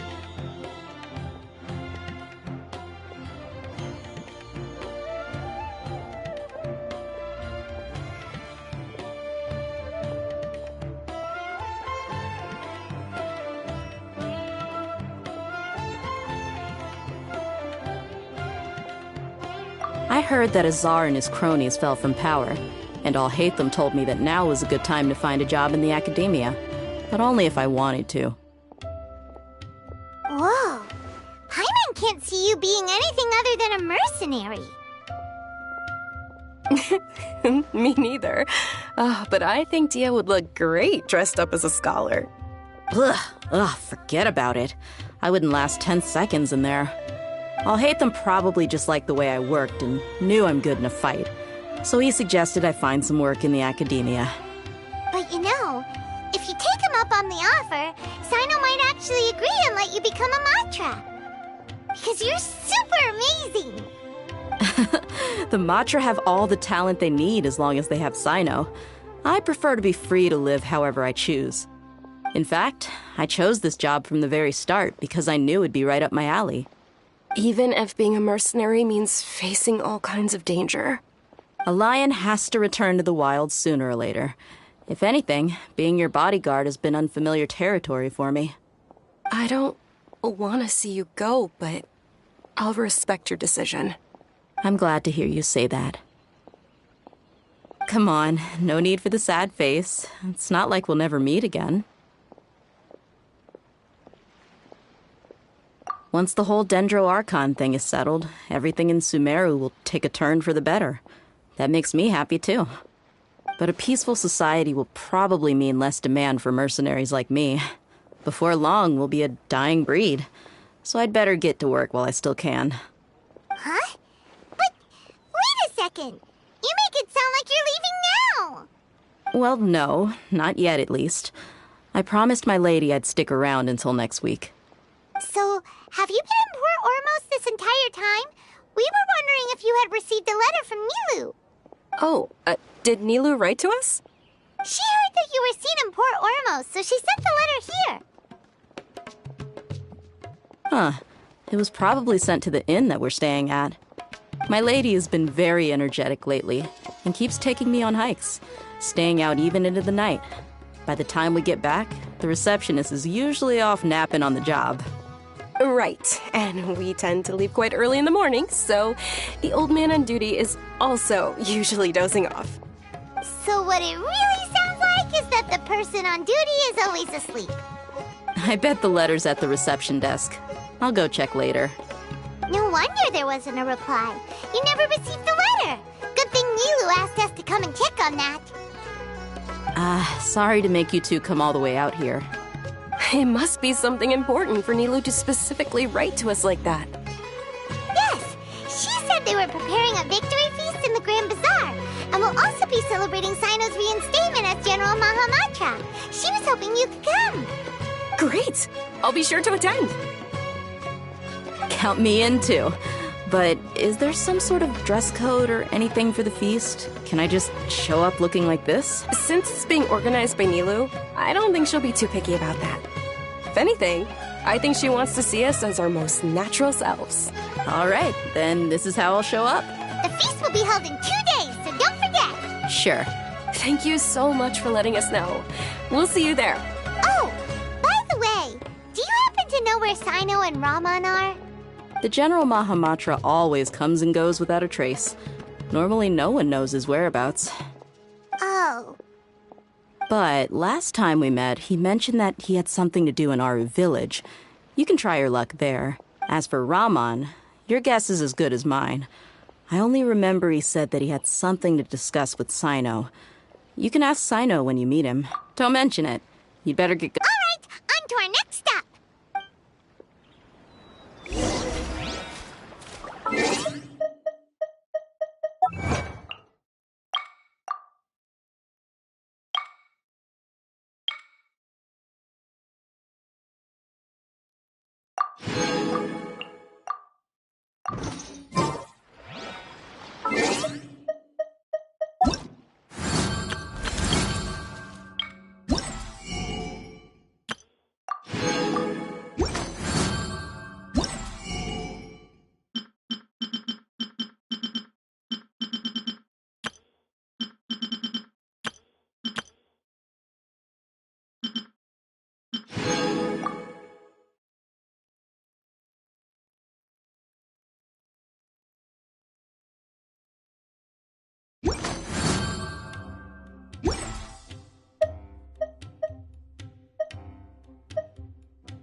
since we last visited Aru Village.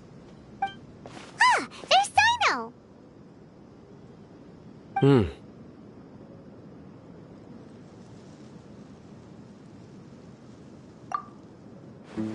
What brings you here? We recovered well, and Tanari agreed to let us leave, so now we're out and about again.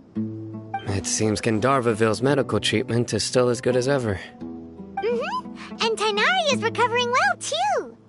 That's good to hear. Yeah, you're the one who brought us to him when we lost consciousness, right? Thanks for that. You're welcome. Tainari has excellent medical skills, and Kale is quite attentive. It was the best place for you. But why are you just standing here like a dead tree? I'm meeting some people. Oh, you mean Candace? I've already talked with Candace and the village chief. They're still at the usual place. You can go there if you'd like to see them. But you know one of the people I'm meeting as well.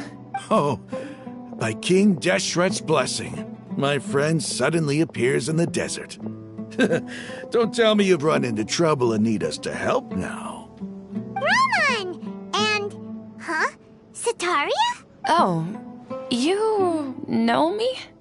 Oh, well, you're pretty famous in the academia. Don't worry, these are our friends. No need to be so guarded.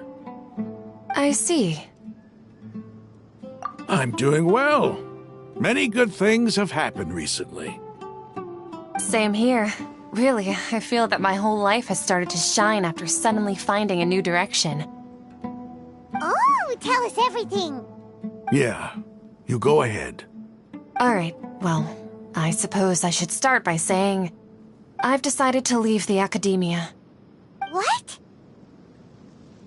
It's not that I've given up on being a scholar. Instead, you could say I've found a new identity. I will no longer pursue research like a typical scholar, but I have not completely given up on my relationship to knowledge either. I can see what you're saying now. What do you mean? I plan to leave the academia and return to teach here in the desert. Wow, so you want to become a teacher? Sataria will return to support education here and teach people from the desert. She can't teach everyone on her own, but there are many of us Eremites all over Sumeru. She came to discuss a collaboration with me and hoped that I could bring her ideas to the Eremites. Yes, it's my hope that the Eremites can help me select a group of smart people with the best aptitude for teaching. I'll teach them, and after they've finished learning from me, they can go educate more people. That is the true meaning of education and the spreading of knowledge. The people of King Deshret suffer from sandstorms, exile, and ignorance. Miss Sataria is more than welcome to come teach here. Her arrival is like a star shining in the desert night. The stars have always guided caravans, thieves, soldiers, and travelers who get lost in the night. They lead those in the dark out of trouble and back to safety. Oh, please. Where's all of this coming from? I'm starting to feel a little embarrassed. You deserve these compliments. Mercenaries are accustomed to danger and don't fear death, which is why we recognize extraordinary actions that common people would easily overlook.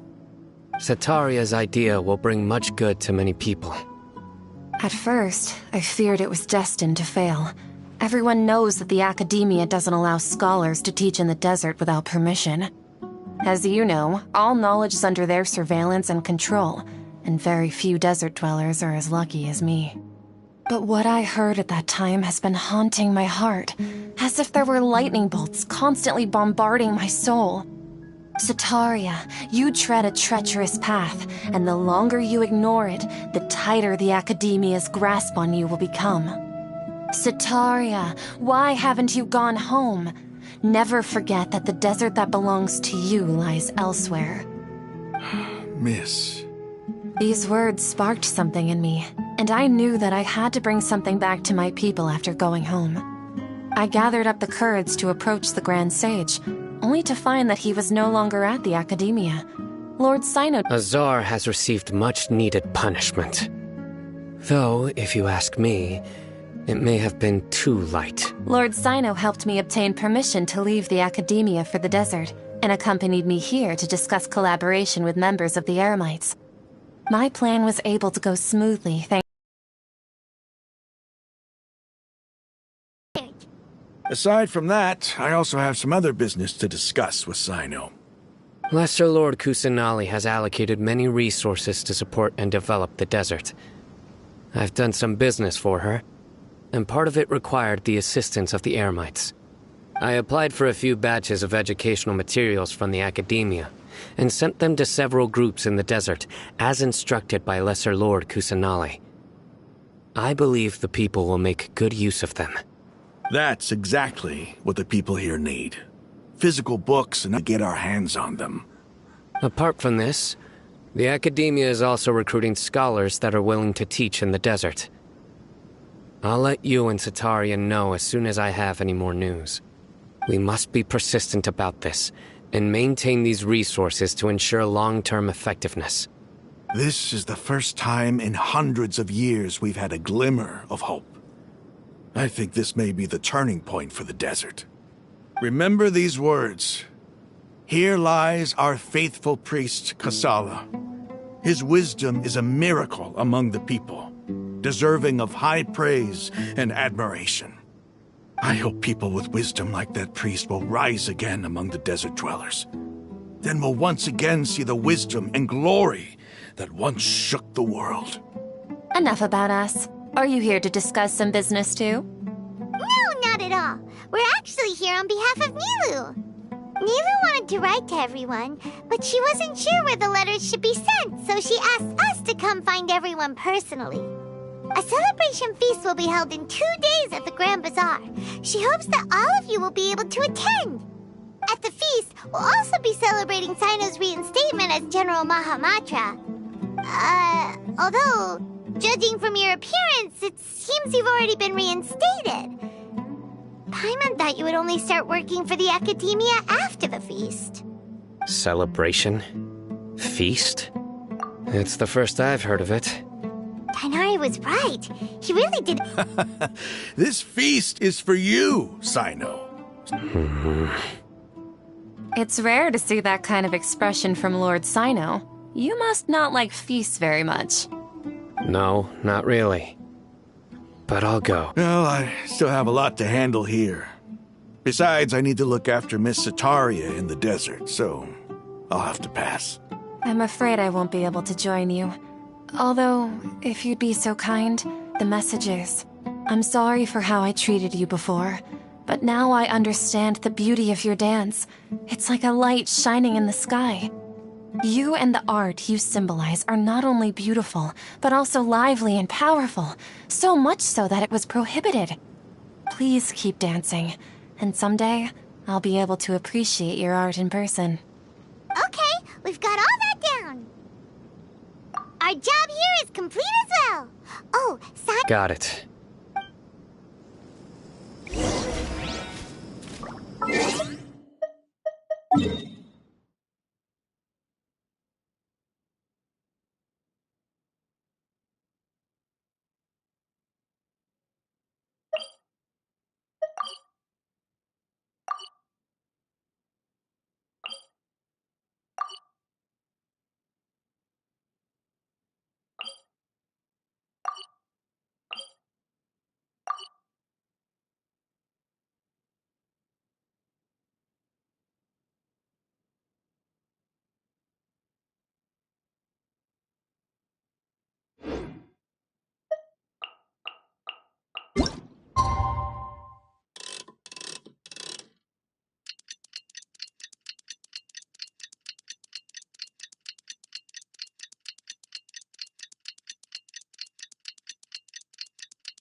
Let's go to the Grand Bazaar and see how the celebration...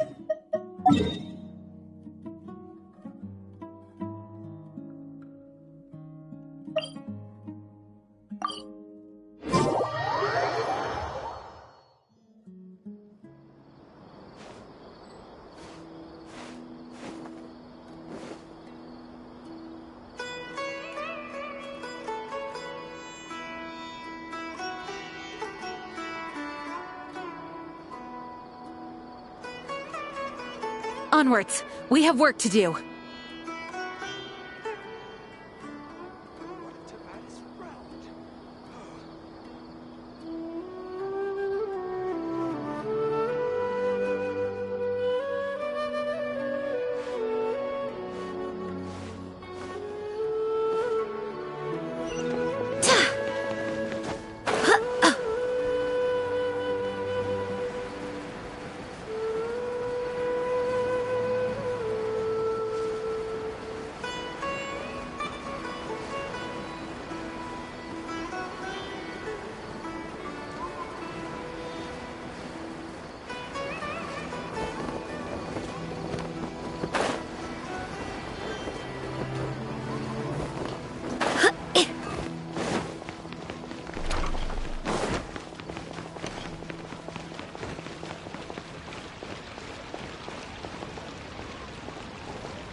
Everybody's already here! Looks like we're the last ones to arrive. You're here. Ah, there you are.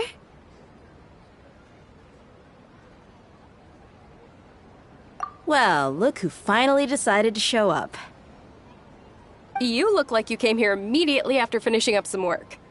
I'm very happy to see you here. But we're not late, are we? It's just that everyone else arrived ahead of time. I propose that the last one who arrived be put in charge of today's speeches. Nah, there won't be any speeches today. Oh, really? Well, even better. Come join us over here.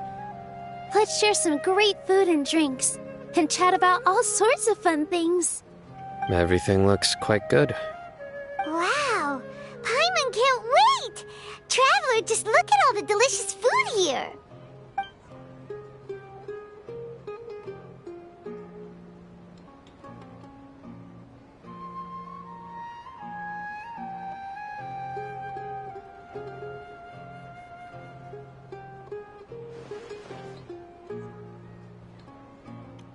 Whoa! It's so delicious! Oh, this grilled meat tastes amazing! The food was specially prepared for you by everyone in the Grand Bazaar. And we have gifts that were sent by the residents of Sumeru City when they heard we were holding a feast. Everyone that came said that you saved Sumeru and wanted me to thank you all on their behalf. Feels kinda nice to be seen as a hero. I could get used to this. Being a bodyguard is also a hero's job. You've always been amazing, Dia. My lady sure has a way with words. Thanks. I'm glad to hear it.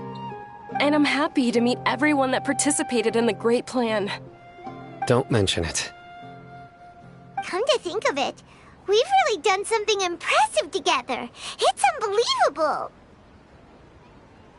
We owe it to our abilities. And luck. Really? Why do I remember everybody thinking that luck was against us and feeling like we hardly had a chance of succeeding? That's how I remember it too. It's luck that brought us together, and it was luck that let us form a team. Then, it took even more luck for us to formulate a plan and implement it successfully. Moreover, judging from the results, everything worked out well. Yeah, everyone gave it their all when it mattered most. It was almost like a performance. We took the stage and put on our best show. Everyone played their part, and thanks to everyone's efforts, the performance was a great success. So, would you say we're good actors too? It's such a blessing that Lesser Lord Kusanali was able to return to power at the Academia. Yes, even after being abandoned and neglected so many times, she's finally returned. Uh-huh. Lesser Lord Kusanali once used all her power in a great disaster, which resulted in her losing all her wisdom and memories of the past. The Academia basically abandoned her because of it. This should be something everybody should remember. Huh? You look surprised. I didn't say anything wrong, did I? No, everything you said is correct. That's good. Something wrong? Yeah, what's with that face? You knew all of this already. Even if those two giants of the Academia are here, I still have to say it. Those sages really have some nerve. 500 years ago, Lesser Lord Kusanali used all her power for the people of Sumeru, and what did they do in return?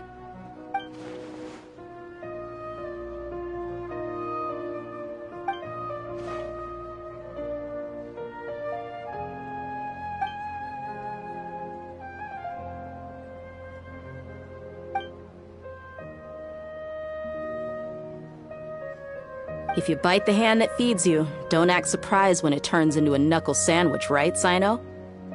Perhaps I shouldn't say this, but their treatment of Lesser Lord Kusanali calls for a more severe... You could simply tell Lesser Lord Kusanali that you wish to have Azar and his accomplices severely punished. I respect our deity's decision, and won't interfere in any way. While we're on this topic, why didn't you accept the Academia's invitation to become the Grand Sage? Are you trying to say that I'm fit to be a sage? Not at all. But every person handling the selection process has said that you are the most suitable candidate to lead the Academia right now. Why? Because he dethroned Azar from power? Could you try to put it another way? This is a good thing, yet you're making it sound like I overthrew Azar for my own personal gain. But seriously, though, I always wondered if you had some personal motives behind it. I did have my own motive, but it had nothing to do with being a sage. If the rules of our nation were suddenly cast by the wayside, then it wouldn't be long until chaos ensued. I had no intention of letting their dreams disrupt my life. By that, you mean your life working as the Academia's scribe? Precisely. Wait, is that all? So, that's the only reason why you joined us and came up with all those plans? It's reason enough. You've certainly got quite the personality. You flatter me. All right then. How about you? You've already resumed work as the General Mahamatra, right? That's right. Will you be happy with that life? It's not about being happy. There are merely a lot of things that I must do. Even so, keep your spirits up and try to be happy, okay? And try to smile more every day, just like I'm doing now. Thank you. I'll keep that in mind.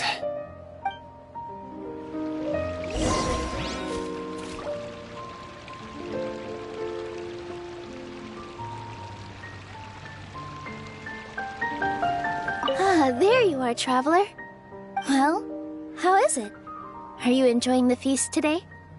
If there's anything you're unhappy with, just let me know. I'll be sure to take note of it. That's good. It's the first time I've ever invited so many exceptional people to one place. I was a little nervous myself. You see, every guest here is quite extraordinary. It's unbelievable that we've got everyone together here. Almost like a fairy tale. Make sure you live it up tonight.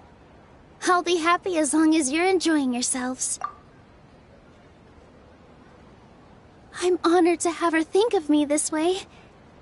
If I have a chance in the future, I would really like to invite her to one of my performances. I can't explain why, but I just feel elated right now. Thank you.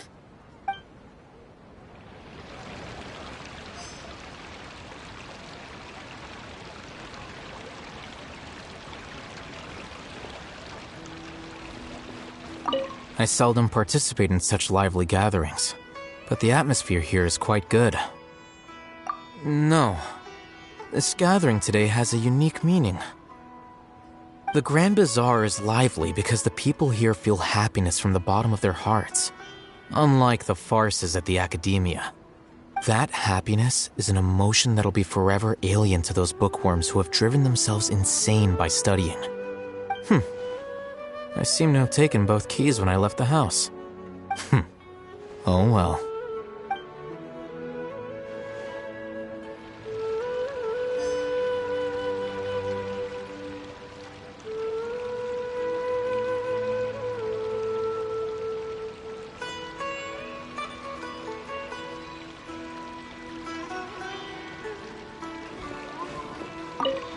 My lady, the grilled meat over there is delicious. Yes, I also tried some fruit just now.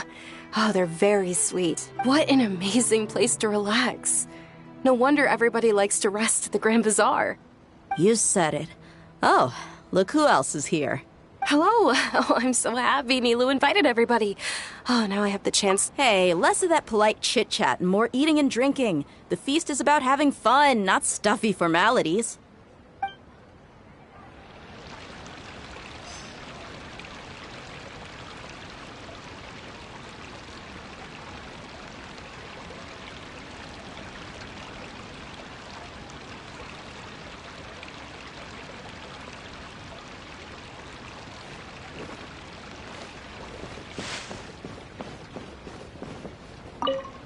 The atmosphere here is good, and everything is delicious.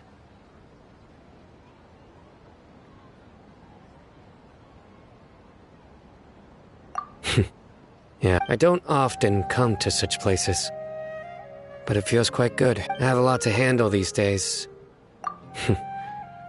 There's always next time.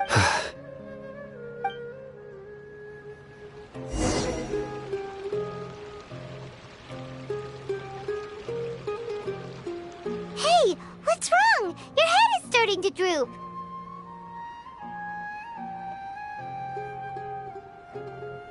Hey, you can't just fall asleep here. Paimon will go find something delicious for you to eat. You'll wake up once you've put... Of course, just wait here for Paimon.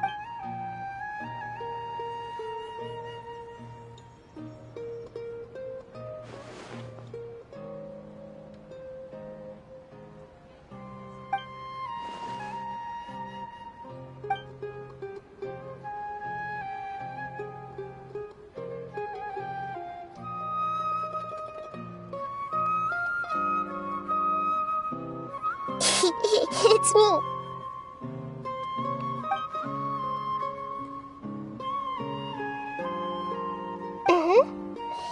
You may blame me for being a bit too self-indulgent. I was thinking about talking with you, and the next thing I knew, I had made a connection with you. The connection between us is amazing. It's like flora and the fence it grows upon.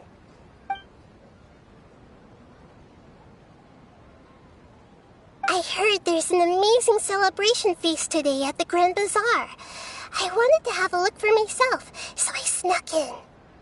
Lately, I've been so busy dealing with all the fallout from recent events, so I really haven't had any free time. Although you've already helped me with a lot, there's still one more thing I hope you can help me with.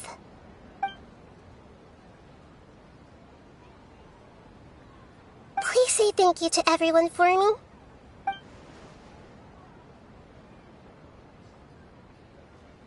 Oh, is it not convenient for you to do that for me?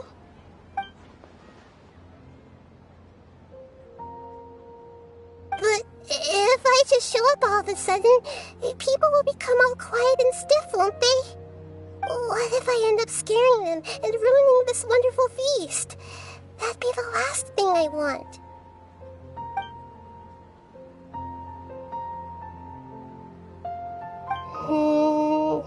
Let me think about it. Okay.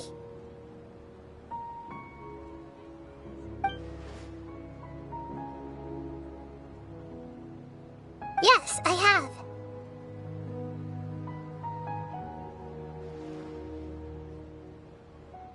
You said I should go thank everyone as myself, right? So... I've decided to borrow your body for the time being. Please don't blame me. The flora also climbs up to the fence to get closer to the sky.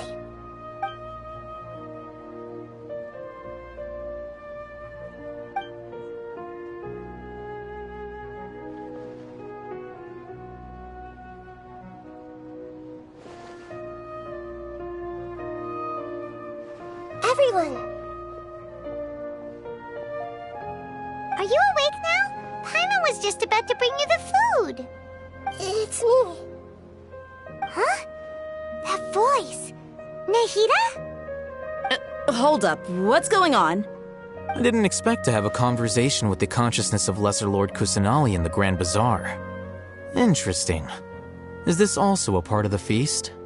No, of course not. Are you Lesser Lord Kusanali? Hello, Nilu. You know who I am? Yes. I already know it meant placing your own safety in peril and taking the risk of becoming enemies with the Academia, the sages, the doctor, the balladeer, and even the entirety of Sumeru. Without you, without any of you, I would have been in a much more difficult situation. Had you not helped me to resolve the crisis, not only I, but Sumeru and even the entirety of Teyvat would have suffered great misfortune. People refer to you as the heroes who managed to rescue a god. I'm quite fond of this name. It not only explains your identities, but also bears witness to your relationship with me. Please, allow me to present to you my most sincere gratitude. Lesser Lord Kusanali, you have done so much for Sumeru, and I didn't even have a chance to do anything for you. You don't have to do this. Dinyarzad, the suffering you endured during your illness is also proof of you being with me and praying for me. Thank you. You don't need to be so ceremonious. It's always been my duty to protect you. This is how the relationship between the Academia and Dendro Archon should be. We just did what was necessary and set things back on the right path. You're an Archon, but you act so humble.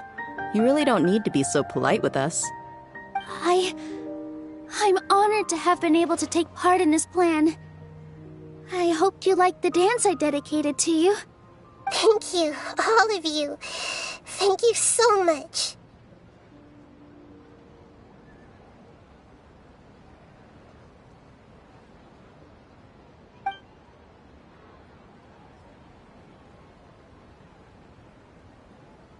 Yeah.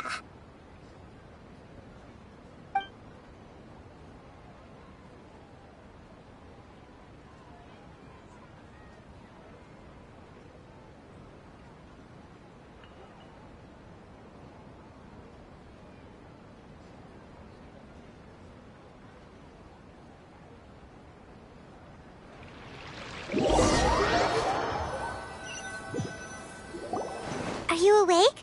Did you rest well? After Nahida left, you ate a lot of food. You've become a glutton. That just means you still have a lot to learn from Master Paimon, the Sage of Gluttony.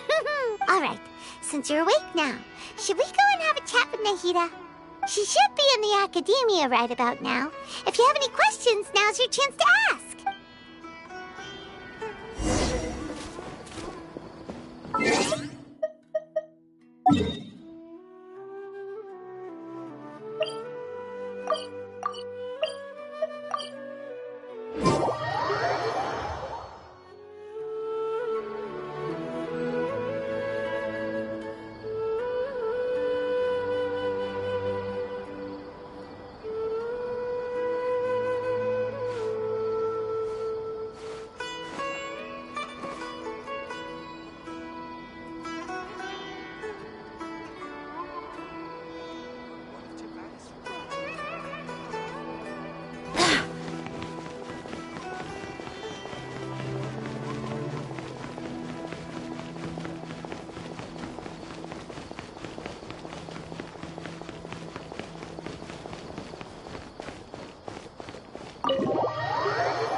still immersed in all the happiness and joy, like a candle floating on water. So are we, and that's why we're here to talk with you. Is there anything you want to know?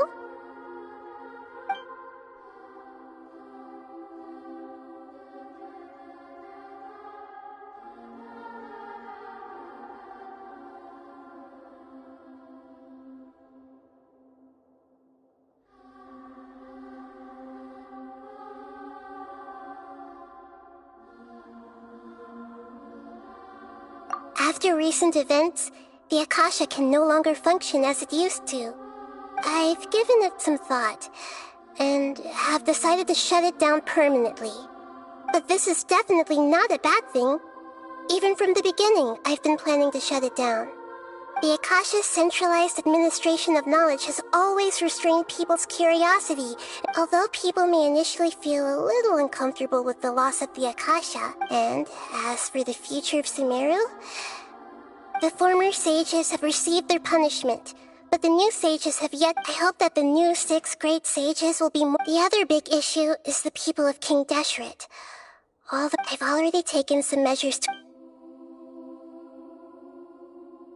You mean, what happened? You guessed correctly. The top-ranked Fatui Harbinger. However, in spite of the bad situation, I'm sure you remember the entity that changed your fate. The Heavenly Principles. In fact, the Heavenly Principles has been quiet since the Conria disaster 500 years ago. I used this point as leverage against the Doctor. I told him that the Heavenly Principles may be awakened if I destroy the Gnosis. Although it's just a bluff, he still fell for it. I assumed that the Heavenly Principles wouldn't just stand by and let such extensive damage to its laws take place. And as for what I exchanged for the Gnosis, the exchange served as both punishment for the Doctor, as well as a boon of new knowledge that I couldn't refuse as the God of Wisdom. He's still in a coma. I've hidden him like how one would hide a feather. I know you have many misgivings about him, but as someone who had become a god, he has retained a number of very useful features. Don't worry, I'll keep an eye on him and make sure he doesn't do any evil.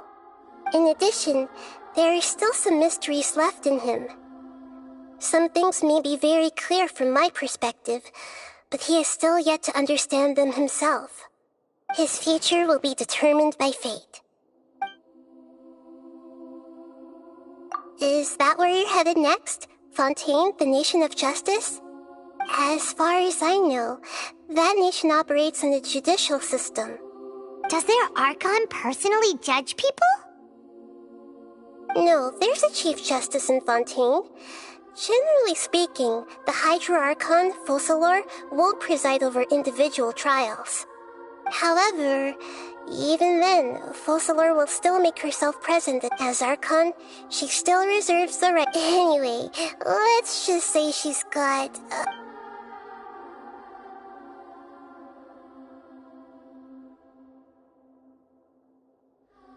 Are you sure? Isn't there something else you haven't asked about yet? Huh? You mean... About your sister. While you were resting at Gandharvaville, I took some time to perform an Irminsul search for information on your sister.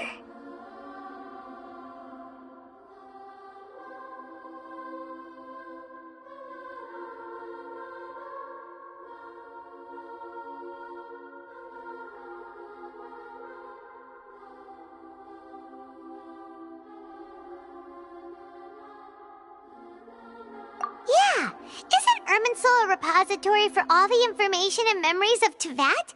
So there shouldn't be anything on him or his sister. This is true in your case. Irminsul indeed does not have any information on you. However, there must be something different about your sister. Because as it turns out, the world has recorded information on her after all. What? There is only one possible explanation. She belongs to this world.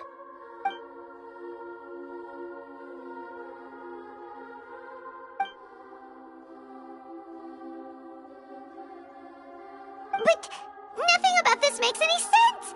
Wasn't this your first trip to Teyvat?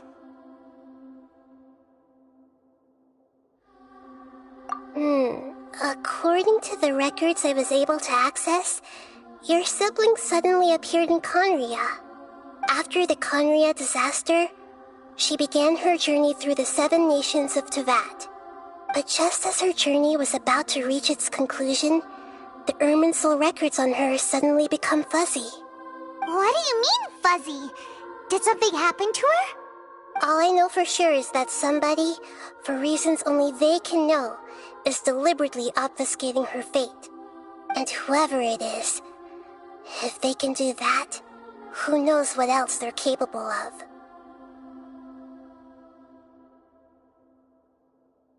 But even that wouldn't explain how she somehow comes from this world. Something else I noticed was that according to these records, the Fatui have not classified your sibling as one of the Descenders. What's a Descender? Paimon's never heard of it. Look, I'm sure you must be curious about the information I received from the Fatui in return for my gnosis, right? A very important part of the intel was about this world's Descenders. External beings, ones that don't belong to this world.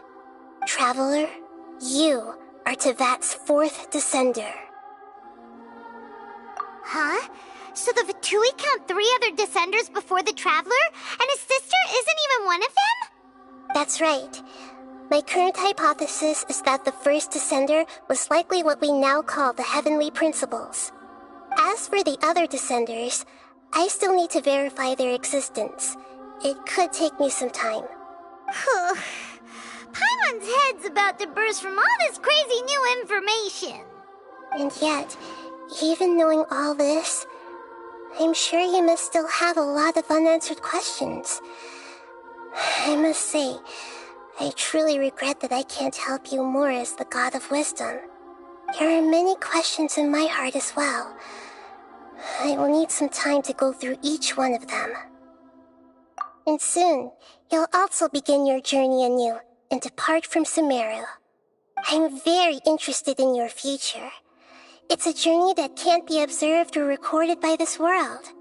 If fate is the ultimate knowledge, then your future will be the ultimate fate. Paimon's sure glad we got to meet you, Nahida. The pleasure is all mine. I can't thank you enough. Alright, that's enough talk for today. If you ever miss me, just close your eyes, and maybe I'll appear in your dreams.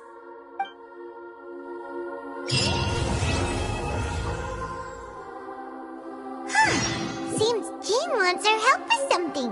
We should go pay a visit to the Knights of Avonius when we have a moment. Is there anything you want to know? And soon, you'll also... I'm very interested in your... If fate is the ultimate knowledge, then... Paimon's sure glad we got to... The pleasure is all mine. Alright, that's enough talk for today.